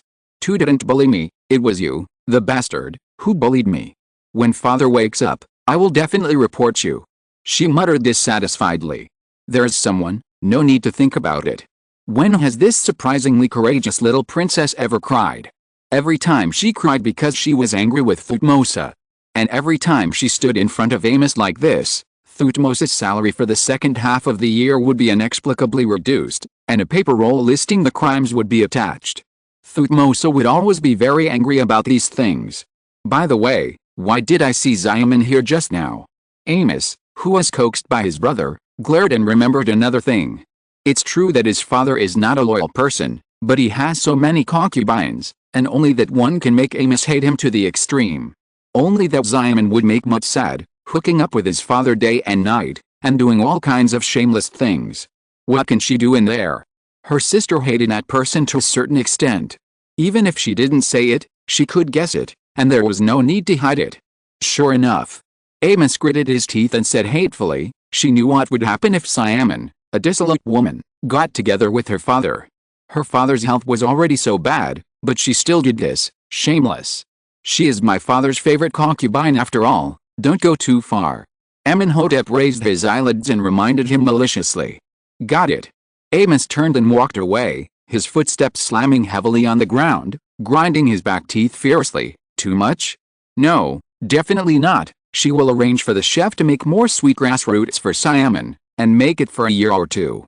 Then watch her eat it up without leaving a bite. Amos didn't believe it. Wait for Amon to fart a few more times in front of her father. No one needs to say, will she still have the face to continue to ask for favor? When Amos's figure gradually walked away, Lin Ya quietly held the corner of Amónhotep's clothes. What did your majesty say to you? She asked carefully. No, if I don't ask, I will definitely not feel at ease. You asked this. Amónhotep looked back and squinted his eyes at her, his smile gradually spreading over his entire cheek, revealing a few white teeth.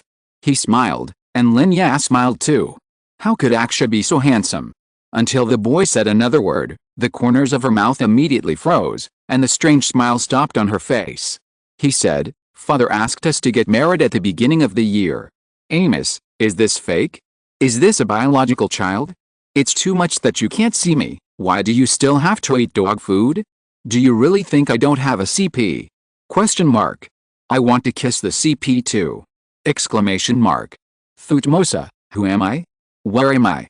What happened? Woo woo woo woo woo. I'm not your CP. Exclamation mark. Chapter 146 Consideration. Get married. Lin Ya couldn't believe it, her eyes widened, and she repeated the last word of the sentence. Yes, get married. Amónhotep smiled and stretched out his hand to pin back the hair wet with sweat on her cheek. Get married at the beginning of the year? She asked again. This performance really didn't look like she was happy. Even Saha, who is always not very smart, felt that something was wrong and looked at her in surprise. Didn't Mr. I always like His Highness? How could she look excited? Marrying a prince, and such an excellent prince, what else could she be dissatisfied with? You don't want to. Amónhotep was so perceptive that even Saha could feel the problem, so his feelings were naturally clearer. The lips that had just been curved up slowly fell down, and the hair that had just been pinned was sticky and greasy, and it slid back along his fingers, like an inseparable lover who couldn't bear to part with his fingertips. I don't want to.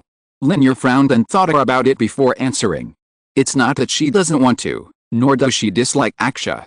On the contrary, she likes him very much, to the point where she can't help herself. But that doesn't mean she is willing to marry him now.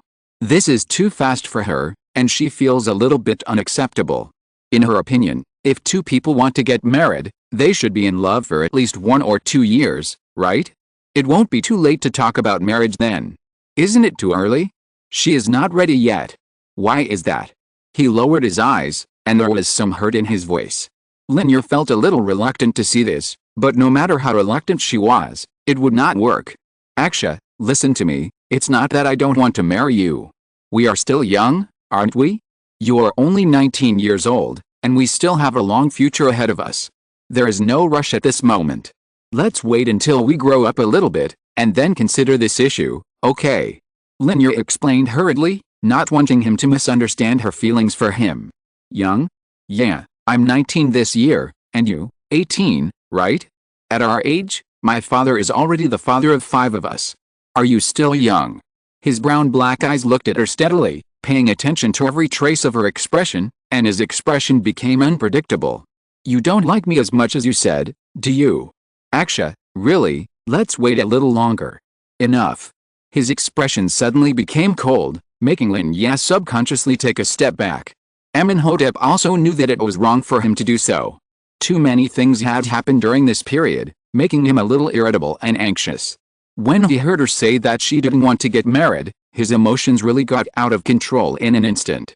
Knowing that she was scared, he just wanted to coax her with a gentle voice, but when he saw her actions, he swallowed the apology that was on the tip of his tongue. You don't understand. The corners of his mouth curled up into a smile, but it would be better not to smile. Even at such a distance, he could feel the bitterness in the air. I'm sorry, Aksha. I don't know why you are so anxious. Can you let me think about it for a few more days? In the end, she couldn't bear it. Lin Ya timidly stretched out her hands and hugged the boy in front of her.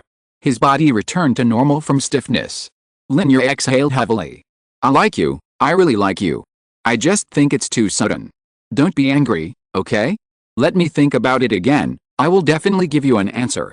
Yet, the boy's dull response came to her ears. She paused, and a feeling of confusion spread from the bottom of her heart. Do you really want to get married so soon? If the answer she gave at that time is still this, then Aksha, will he really ignore me again? The river was vast and misty. Lin Ya supported the side of the boat with her elbows, and shook the reeds in her hand with her other hand, looking at the crowds on both sides of the river who were warmly seeing off. 14 days ago, she stood in the crowd to welcome the arrival of the holy boat. 14 days later, she also stood on the boat and was seen off. I didn't expect that watching all this on the boat would be like this. It was another feeling to be in the crowd. The sound of singing and dancing was endless, but not as loud as before. I could really hear a little enjoyment. Flowers of various colors floated to the boat. What I smelled was not the salty and sour smell of sweat, but the real fragrance of flowers and fruits. Miss, I stood beside her at some point. She tilted her head and smiled. Well, you are here. Aksha said that the holy ship would also stay in Natan for one night on the way back, so it was just right to send her back. She couldn't refuse, so she came, but she didn't stand on the first boat with the princes and nobles. She felt awkward. Besides, the eyes of the crowd were focused on it, and she had to pay attention to her image in every move. How could she be as comfortable as here? He said that there was no urgent matter in the north for the time being, and he would stay in Natan for a while until she figured it out and went back to Thebes with him. As a member of the prospective royal family, every princess must go to Thebes to receive a period of orthodox education before marriage. This was also what Amos meant. She hesitated. On the one hand, she didn't want to delay his work, but on the other hand, she secretly didn't want him to leave and wanted to stay with him longer. But marriage is a big thing, and you really need to think about it carefully. You can't figure it out so quickly. It will take at least a year or two, right? Besides, he didn't propose, so what kind of proposal is it? It's more like a notice. No flowers, no ring, no confession, just want me to get married? Tui. Don't even think about it. Lin Ya curled her lips, and saw Milidaman on another boat beside her, grinning at her with a very unfriendly face. Oh? Are you protesting against me? Who is afraid of who? Lin Ya glared at her, and turned her face back as if she saw something dirty, and stopped looking at her. Milidaman was immediately furious. Circa felt her emotions, patted her arm, and smiled lovingly. Her anger subsided a lot, and she also showed a sinister smile. Tia, wait, I can kill you once, and I can kill you a second time, so you must hide well. Miss, why didn't you agree to the engagement with His Highness Amónhotep? Looking at Lin Ya's profile, I asked softly. She knew about this matter. On the way here, the young lady had told her about it. When she saw the moment when Horus's mask was taken off yesterday, the young lady showed an expression, and she guessed the relationship between the two. The young lady's lover is His Highness Amónhotep. Although she had always known this name before, she had never thought about it in this direction. When she first knew it, she also felt incredible. Suddenly, she felt a little unworthy for the original owner Tia. He didn't say it clearly, but I felt that Tia must like the young lady, otherwise he would not have given herself away. Feelings may really have a first come, first served, and it is useless to think about it now. But she still doesn't understand. Since she likes His Highness Amónhotep so much and has traveled so far for him, why did she refuse when he proposed marriage? It's true that I like him very much, but marriage is not something that can be done just by liking him. Lin Ya looked back into her eyes and said seriously. Like? She not only likes him, she loves him, and she loves him so much that she can't live without him. But what about him? Will Aksha feel the same way about her? Or will he always be the same? Will he marry someone else like Ray? Did Ray love Harriet? He did, but what was the result? Just like Ipt said, marrying him means she will be the future queen, the mistress of the upper and lower Kemet. At that time, she will have to shoulder not only the responsibility of a family, but also the responsibility of a country. And can she, who is not mature at all, really do it? Amónhotep, plucking petals, she is willing, she is not willing, she is willing, she is not willing. She is willing! Exclamation mark. I'm telling you, hurry up and make her want to hear it, okay? If she doesn't want to, I'll twist her head off. Stare, it's so hot, the water is out at home, and my mom dragged me out for a walk all day, I'm exhausted. Woof. There's one chapter left, see you in an hour and a half. Chapter 147 Rejection. There was a lot of steam beside the ship. After standing for a while, Amos could no longer bear the pain in his body. When no one was watching, he turned around and went back to the cabin. It was called a cabin, but it was not really a cabin. There were usually no cabins on holy ships. Even if there were cabins, they were not for people of noble status like the king and queen to rest. The ark carrying the shrine of Hathor was parked on the deck, and behind it was the place where the king rested. 4 huge pillars supported a space, with white curtains fluttering in the wind. Incense and flowers could be seen everywhere. In the middle of the precious carpet was the king's gorgeous golden throne, and Amos leaned on it, enjoying the service of his favorite concubine, Amon. She was kneeling on the ground, gently massaging his sore leg muscles with her hands. Suddenly, a small sound was heard in the silence. Amon's face turned red and he paused. He secretly looked up at Amos's expression. Fortunately, he didn't seem to find anything unusual. He closed his eyes and followed her movements, his chin moving up and down, looking very happy. Amon was relieved. This worry was only relieved for a short while. After a few breaths, Amon's stomach made a strange sound. Amos opened his eyes and looked down at her in confusion. My beloved, are you feeling unwell? No. As soon as the voice fell, with a colic in the intestines, a part of the body became uncontrollable. The sound was like thunder, rushing out one after another, so loud that even the servant standing at the stern heard it. She didn't dare to be curious about what happened between the royal family, so she quietly lowered her head. A strong stench filled the air, and after mixing with the incense, the smell became even more wonderful. Even the king, Amos, who had seen a lot of storms, opened his eyes slightly in disbelief, raised one hand, and covered his nose. Your Majesty. Amon had never thought that this would happen, and his eyes were red in an instant. The beauty's tears were indeed lovely, but it also depended on the situation.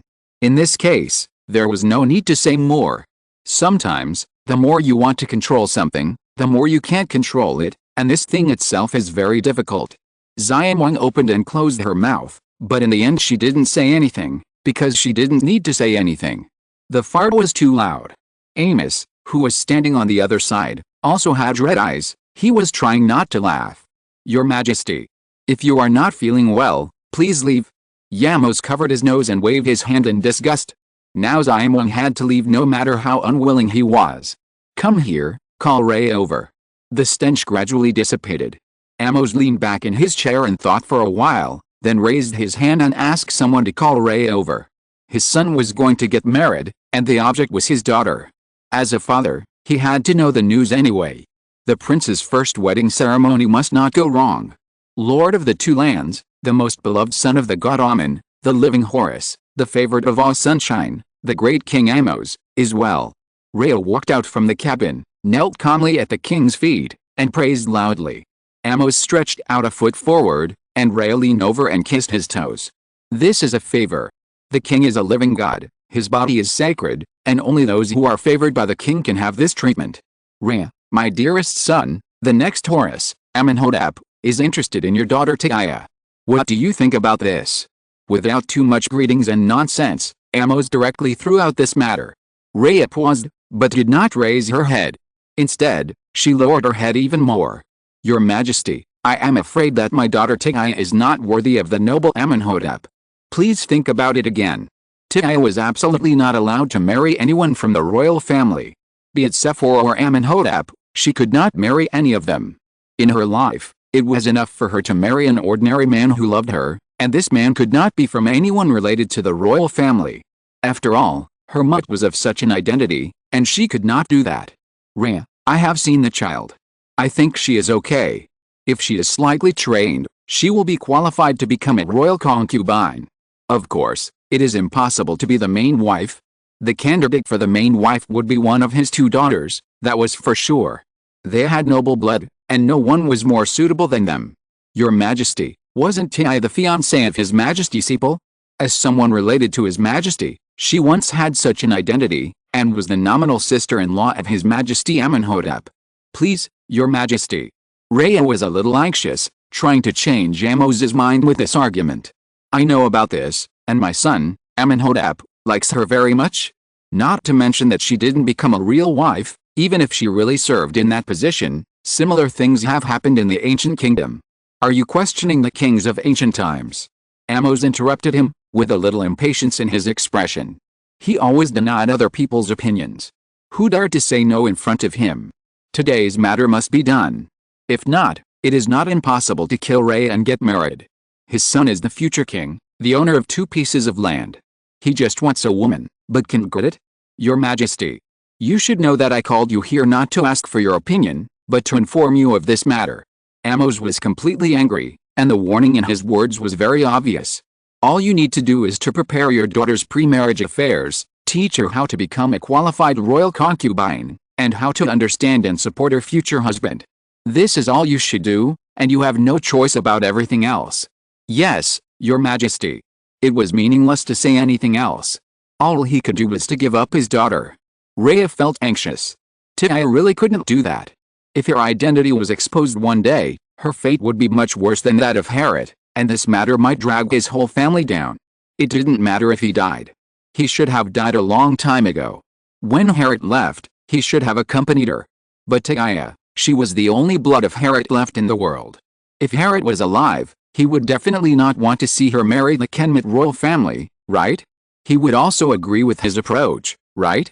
Lord Rhea, as luck would have it, on the way back, Rhea met the protagonist of this incident, Prince Amónhotep.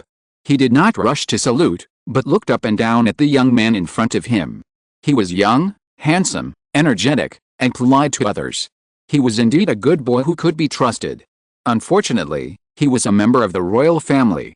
If Amónhotep was just an ordinary man, he would be willing to hand his daughter to him, but there are no ifs in this world. Your Highness Amónhotep, Rhea saluted the prince and then greeted him. Amónhotep frowned and subconsciously wanted to step away. After all, Rhea was the father of his sweetheart, but thinking of his unenthusiastic attitude towards Tia, he stopped and accepted the salute. Judging from Rhea's appearance, he should have just been summoned by his father. His father must have been looking for him to talk about his marriage with Tia. Why did he look unhappy and even a little hostile? Lord Rhea, about my marriage with Ya. It's great that your highness brought it up on your own initiative. I was just about to mention this to your highness. My daughter Tia is not suitable to be a princess. Her personality is not suitable. I have already mentioned it to His Majesty, but His Majesty rejected my request. Please go and tell His Majesty about this matter. Rhea ignored Amónhotep's initiative and said directly. He even kept bending his waist, as if he would not get up if the other party disagreed. Amónhotep, if you don't agree, just kill me. Anyway, my wife doesn't like you. Rhea. Just now someone said that Tia was pretentious. Of course she is a little bit, but her consideration is based on the fact that Amos had many wives, and what she thought was also a fact. According to convention, Amónhotep's status and position should at least marry one of his sisters. Chapter 148. She is the one I value most. What is Lord Rhea doing? Did you just say the same thing to my father? Amónhotep said calmly without showing too much dissatisfaction. From your looks, what you said has been rejected by my father, right? If it has been rejected, why do you still come to tell me? Do you think that as the successor king, I look easy to talk to, or do you think that as a prince, I can disobey my father? He looked at Rhea's face that suddenly became not so good, and laughed softly. What's more, I don't want to disobey my father. I am determined to get your daughter. It was true that Tia did not agree to marry him, which made him very annoyed, but she was his sweetheart, and he could give her time to think about this matter. But what kind of person was Rhea? If Tia cared about him, he might not care so much about his contradiction. Unfortunately, he was not good to Tia, and Tia didn't care about this father at all.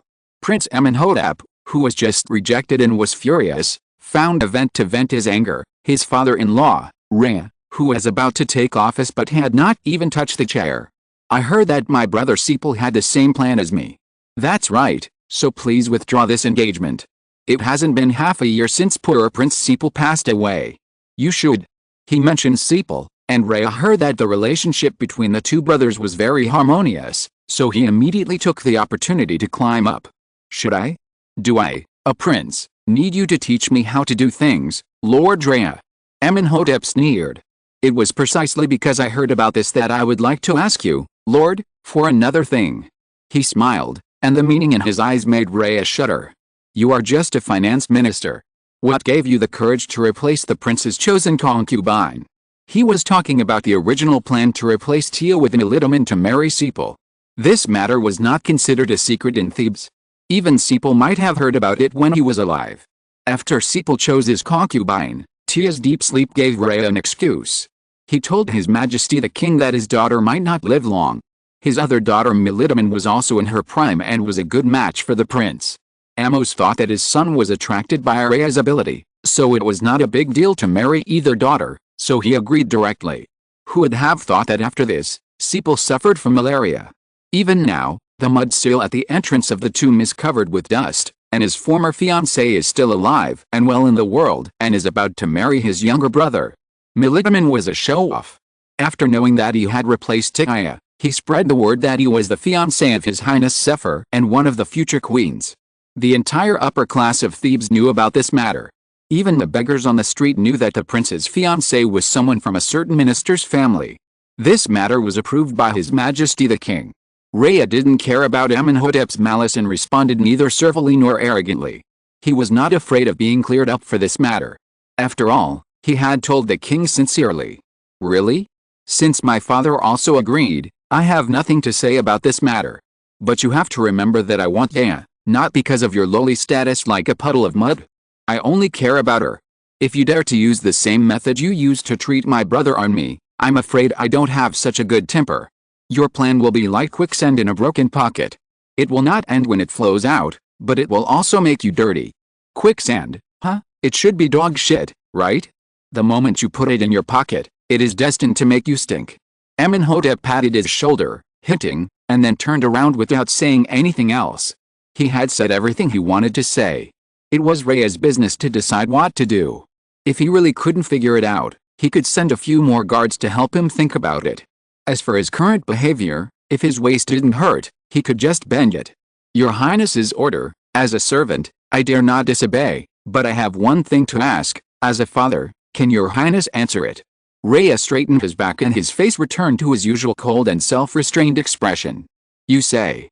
Amónhotep really stopped and tilted his ear.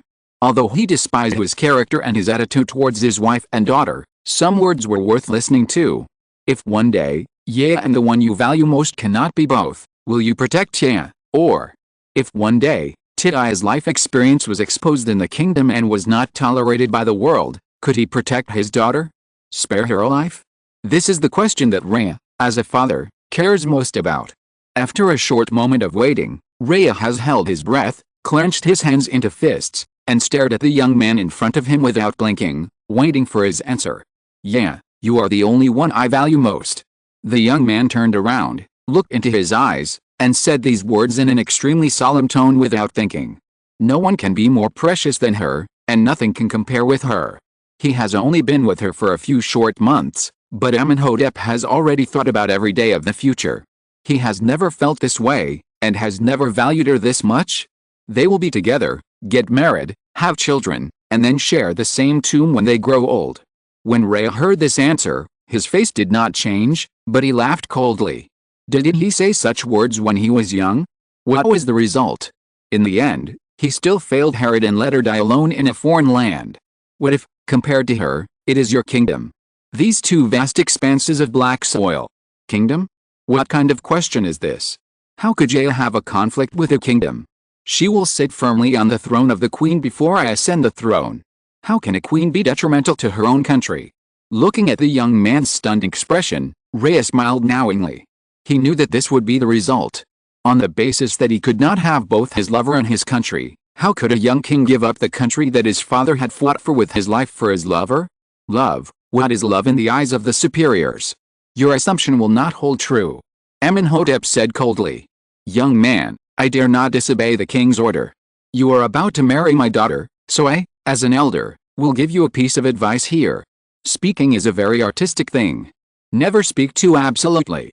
Rhea laughed and patted Amónhotep's shoulder in return. The young prince still couldn't understand the meaning of these words, and looked over in confusion. What do you mean by this? What is the relationship between Ya and the kingdom? Don't be afraid, young man, didn't you just promise me very confidently? I'm just talking, it's just an assumption. Rhea smiled indifferently and shrugged his shoulders.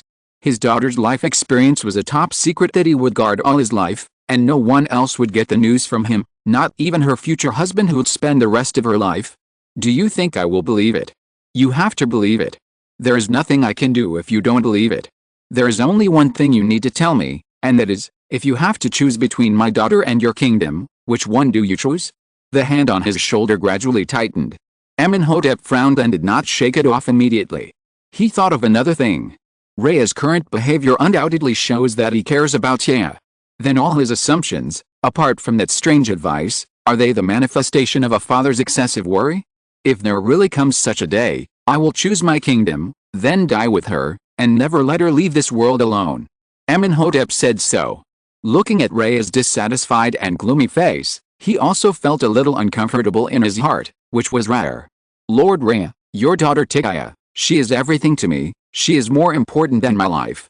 Rhea let go of his shoulder, raised his lips and smiled. If you can really do what you said, then I agree to hand over my daughter to you. I can. When you do it, come and talk to me again. Abba, His Highness Amónhotep is so handsome, he dares to confront old Tarzan. Rhea actually loves Ya, has anyone guessed it? As usual, see you during the day for the rest, Trojan horse. Chapter 149 Dispute. When getting off the boat, Lin Ya met an unexpected person. It was not that she could not guess, but she felt that there was really no need for the two of them to meet. The person who came was her nominal father, Rhea. He was standing on the dock waiting for her, looking at her carefully, with a complicated look in his eyes. In such a situation, no matter how much he tried to ignore her, it was still difficult to do so. She wanted to walk past him, but the moment she passed by, she heard his call, and somehow she could not walk. Tikaya. Rhea could not remember how long it had been since he had called his daughter like this, and how long it had been since he had looked at her so carefully, so that just calling out this name made his voice hoarse. As a father, he did not fulfill his responsibilities and could ignore her. He seemed to have never done anything for her. It was not that he did not love her, but that he could not do it. He did not dare to look directly at the villain who had too many similarities with Herod. He was afraid to think of Herod and did not dare to face himself who had been so despicable in the past. Is there anything, Lord Rhea? Lin Ya turned around and smiled, looking at a stranger. In fact, Rhea was just a stranger to her. Do you like His Highness Amónhotep? Rhea frowned and asked softly. This look really hurt him a little, but he knew that he had no right to ask his daughter to treat him like a real father. He wanted to ask too many questions, whether she was doing well, happy or not, and whether she wanted anything. However, the words were swallowed back when they came to his lips. What would it matter if he asked? Fatherly love came too late, and his daughter had grown up. Extra emotions were just a burden to her. Besides, could she accept compensation? Lord Rhea shouldn't ask me this question. According to your practice, shouldn't you ask Miss Milidaman what she thinks? Lin Ya smiled coldly and retorted. She had nothing to say to Rhea. He indirectly caused Tikaya's miserable life and ruined the lives of two women. He didn't deserve it.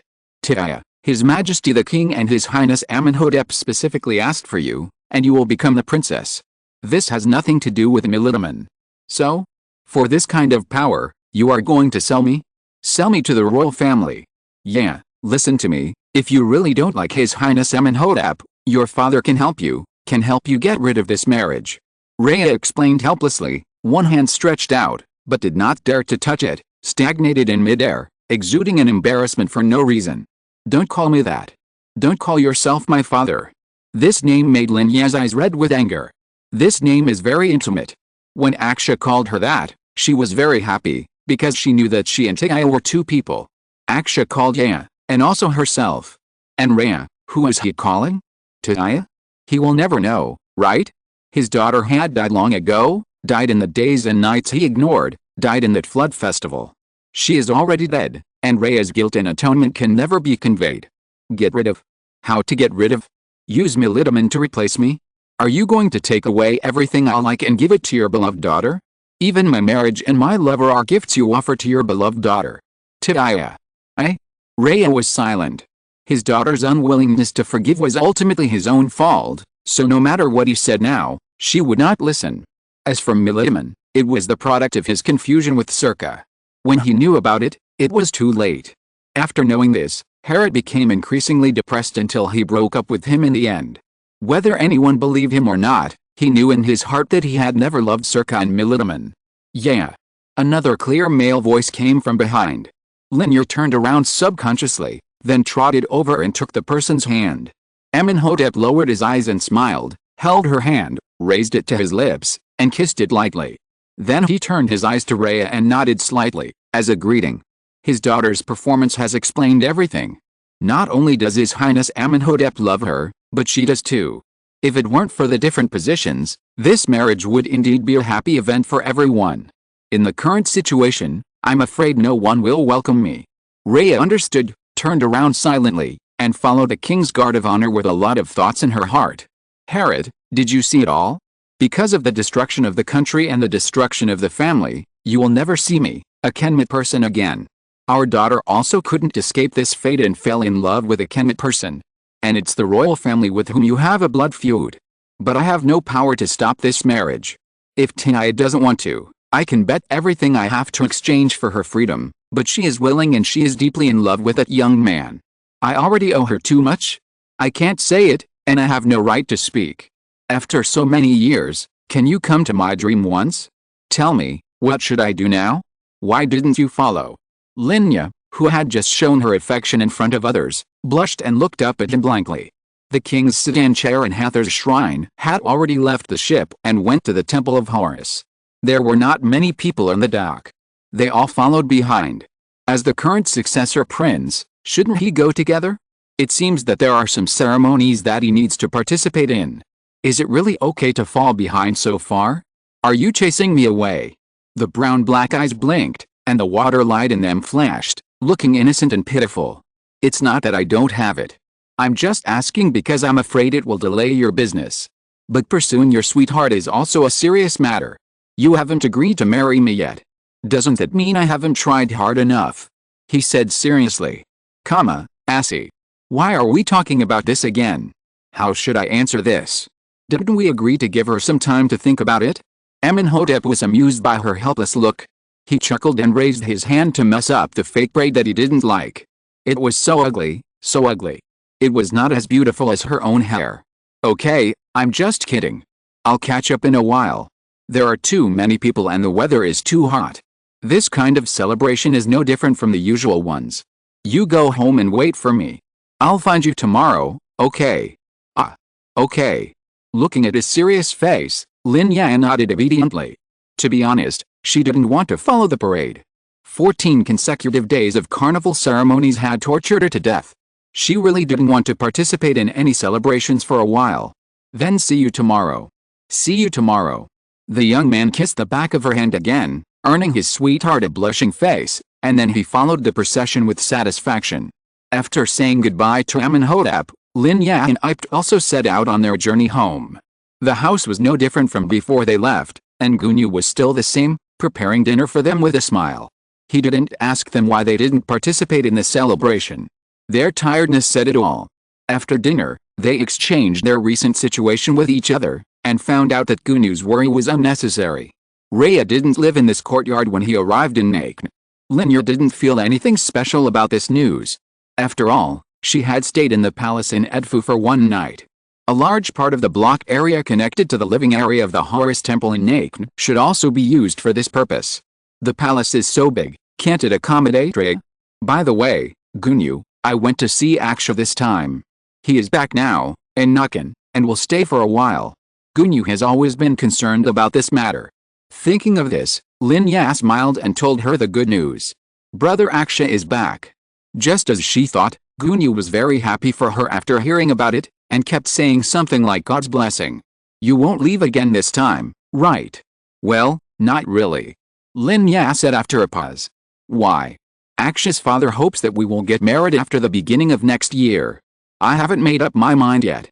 He said he will stay in Nakan for a while and wait for my reply, and then go back to Thebes together. 1, 2, 3, 4, 5, it's so painful to play alone. Woo, wow, wow, is my writing too bad recently? I'm so angry. Anyway, this story will definitely not be ruined, I will write it completely. Chapter 150, Shocking Change. Miss, this is good news. Do you agree? Gunyu paused while cleaning the bowls and dishes, and said with a smile. Getting married? I didn't expect that time would pass so quickly. In a blink of an eye, the master has been gone for so long, and the little master has grown up so much, and now she is going to marry someone else. Maybe I left her too early. During this period of time when I came to serve her again, I always felt that she was still the little girl who was dazed in front of the master's bed. I heard that after I left, Rhea didn't take good care of her. It's good that she can grow up like this today. Brother Aksha is a person worth entrusting. There is no one more suitable for the young lady than him. After they get married, I can live with them and continue to take care of them. In the future, I can also take care of their children. I miss the young lady's childhood. I think the young lady's children will be as cute as the young lady when she was a child. But this time, with the love of his parents, he will definitely be much happier than the young lady. Well, not yet. Looking at Gunu's joyful expression, Lin Ya scratched her fingertips uncomfortably. Why do everyone say it's a good thing? Getting married is a good thing, but they have only known each other for a few months. Can they settle down for the rest of their lives in a few months? The encounter was too wonderful, and the uncomfortable feeling in her heart was deliberately ignored by her. When she thought about some things, she still cared about them. Like the ancient emperors of China, Aksha would be the king of Kemet. How could a king have only one woman? Just look at his father Amos. Queen Nefertari was so beautiful and gave birth to 4 children for him, but she still couldn't keep his heart, right? In just this short day, I saw that he had 5 wives. Then Aksha, will he marry other women in the future? This question, she has been thinking about it since she knew that he was the regent prince. Her mind was a mess. Why not agree? Gunu's expression now was the same as Ips at the beginning, full of doubts. Gunu, I'm still young, what's more, we haven't been together for a long time, I can't accept getting married so soon. She looked so confused that Gunu forgot the difference between master and servant, and put his arms around her shoulders. My lady is right, you are still young, we are not in a hurry to get married. No matter when, in Gunu's heart, his lady is always a child who needs care, but in the eyes of others, it is not the case.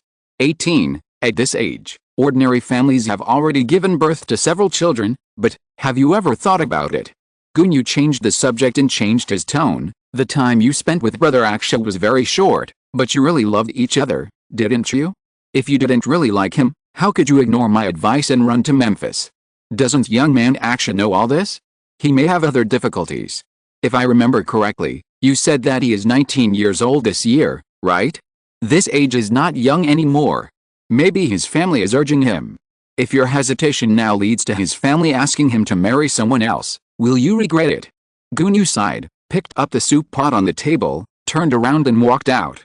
Judging from the young lady's expression, she still needs to think about these words. She may not be able to see clearly for a while, and may need some time to digest. I hope it won't be too late when she thinks it through. Gunu. The faint call made the old woman who walked to the door stop. Lin Ya raised her eyes, her expression somewhat sad. I forgot to tell you that Aksha's name is not Aksha, but Amónhotep. He is the regent prince and will be the king of Kemet in the future. If I marry him, then he will. Before she finished speaking, she was interrupted by a loud noise. Gunu's face turned pale, and the soup pot in her hand fell to the ground and hit her foot accidentally. The pot was smashed to pieces, and blood mixed with thick bean soup spread out on the ground. Gunu? I'll go find a bandage. The wound looked a bit big, and it made people's scalps numb. Lin Ya searched for it in a panic. If she remembered correctly, Sus and the others still had some left, but she suddenly couldn't remember where she put it. Miss? Gunu's voice suddenly became very hoarse, like a worn-out record, making a squeaking noise on a phonograph. She was in an extremely complicated mood now. She thought he was an ordinary businessman, but she didn't expect him to be the royal family of Kemet. Royal family, royal family. It was the royal family that ordered the massacre of many Hyksos civilians. It was the enemy of the master, and they were incompatible with him. Yes, the grievances of the old generation were over. The Hyksos had long ceased to exist and disappeared in the land of Kemet. When the ancestors invaded, many civilians of Kemet were also massacred, but can the past really be over? She can get over it, but can the royal family of Kemet get over it? If the lady really became a princess, it would be a great insult to Kemet. The Hyksos who were driven away with great effort and blood and sweat slept in the palace. Every king after that had the dirty blood of Hyksos flowing in their bodies. Will they be willing? A long time ago, the power of Kemet finally surpassed that of Hyksos. The old country declined, and Amos ordered the elimination of all Hyksos in the country. In this case, the master's identity is special. How can she leave, and what identity should she stay in? The master is a purebred Hyksos, of noble royal descent. Her identity can be seen at a glance when she walks on the street. Under such a powerful government order, she has nowhere to go. Rhea is still a man of affection. He took the risk to hide the master and did not allow others to talk about this matter. But how could a noble Hyksos be willing to live like a mouse in the world? The master's end is tragic enough. Is it really a punishment from the gods of Kemet? Let the young lady face this dilemma. The young lady's Hyksos features are not that obvious, but is she really going to gamble her life on the possibility that she will not be discovered? No matter what time it is, she believes that Rhea also has the same feelings as herself and protects the young lady's life secrets. But apart from her, is there anyone who knows? There is, and it is still the most dangerous person, Circa. If Circa sees that the young lady has obtained the noble status that Milidaman will never get, she may not keep silent anymore. At that time, everything will be irreversible. Miss, if I tell you not to be with His Highness Amónhotep, would you agree? What? Her voice was a little soft, and Lin Ya was busy looking for bandages, so she didn't hear it clearly. I mean, okay, don't say anything for now, there's nothing in the house, wait for me, and we'll talk when I come back. After searching for a few times and not finding what she wanted, Lin Ya slapped her forehead and remembered the underground cave where Sis and the others lived. There should be the wound medicine and bandages they left behind there. Okay, it's not too late, and it's not too late to talk about it when the young lady comes back. It just so happens that I haven't figured out how to persuade her. The cave has not been used for a long time, and as soon as it was lifted up, a choking cloud of flying ash came out. The cave entrance went vertically downward, with only a few holes left on the wall. Lin Ya stepped on the wall carefully and slipped down. There would be no entrance here, so she had to go to the living area anyway. She lit the torch on the wall with flint, hesitated, and walked deeper. The door was suddenly pushed open. Gunyu was startled and looked back. I'd stepped in and closed the door with his backhand, his face full of seriousness. Where is the young lady? Underground. Gunyu pointed to the hole in the floor tile and said, Okay, Gunyu, listen to me. There are many assassins outside now. I can't protect the young lady alone. You and the young lady go first. Where does that hole lead to? Is it sealed? If it is sealed, you will wait until there is no sound outside before coming out. Do you hear me? I couldn't wait to catch her breath and said hurriedly. She lives on the border between Kemet and Nubia. Her father is a professional mercenary. She has been learning various skills since she was a child. She is not an ordinary maid. Based on her judgment over the years, the people outside are definitely those with bad intentions. She has just felt around and there are people all around, and there are quite a lot of them. She is definitely not enough by herself. End of this chapter. Thank you very much for reaching the end. Don't forget to like. Looking for more exclusive content and immediate access? Subscribe to our Patreon. Remember, every like, subscription, or donation encourages us to continue. Thanks to everyone. See you in the next video.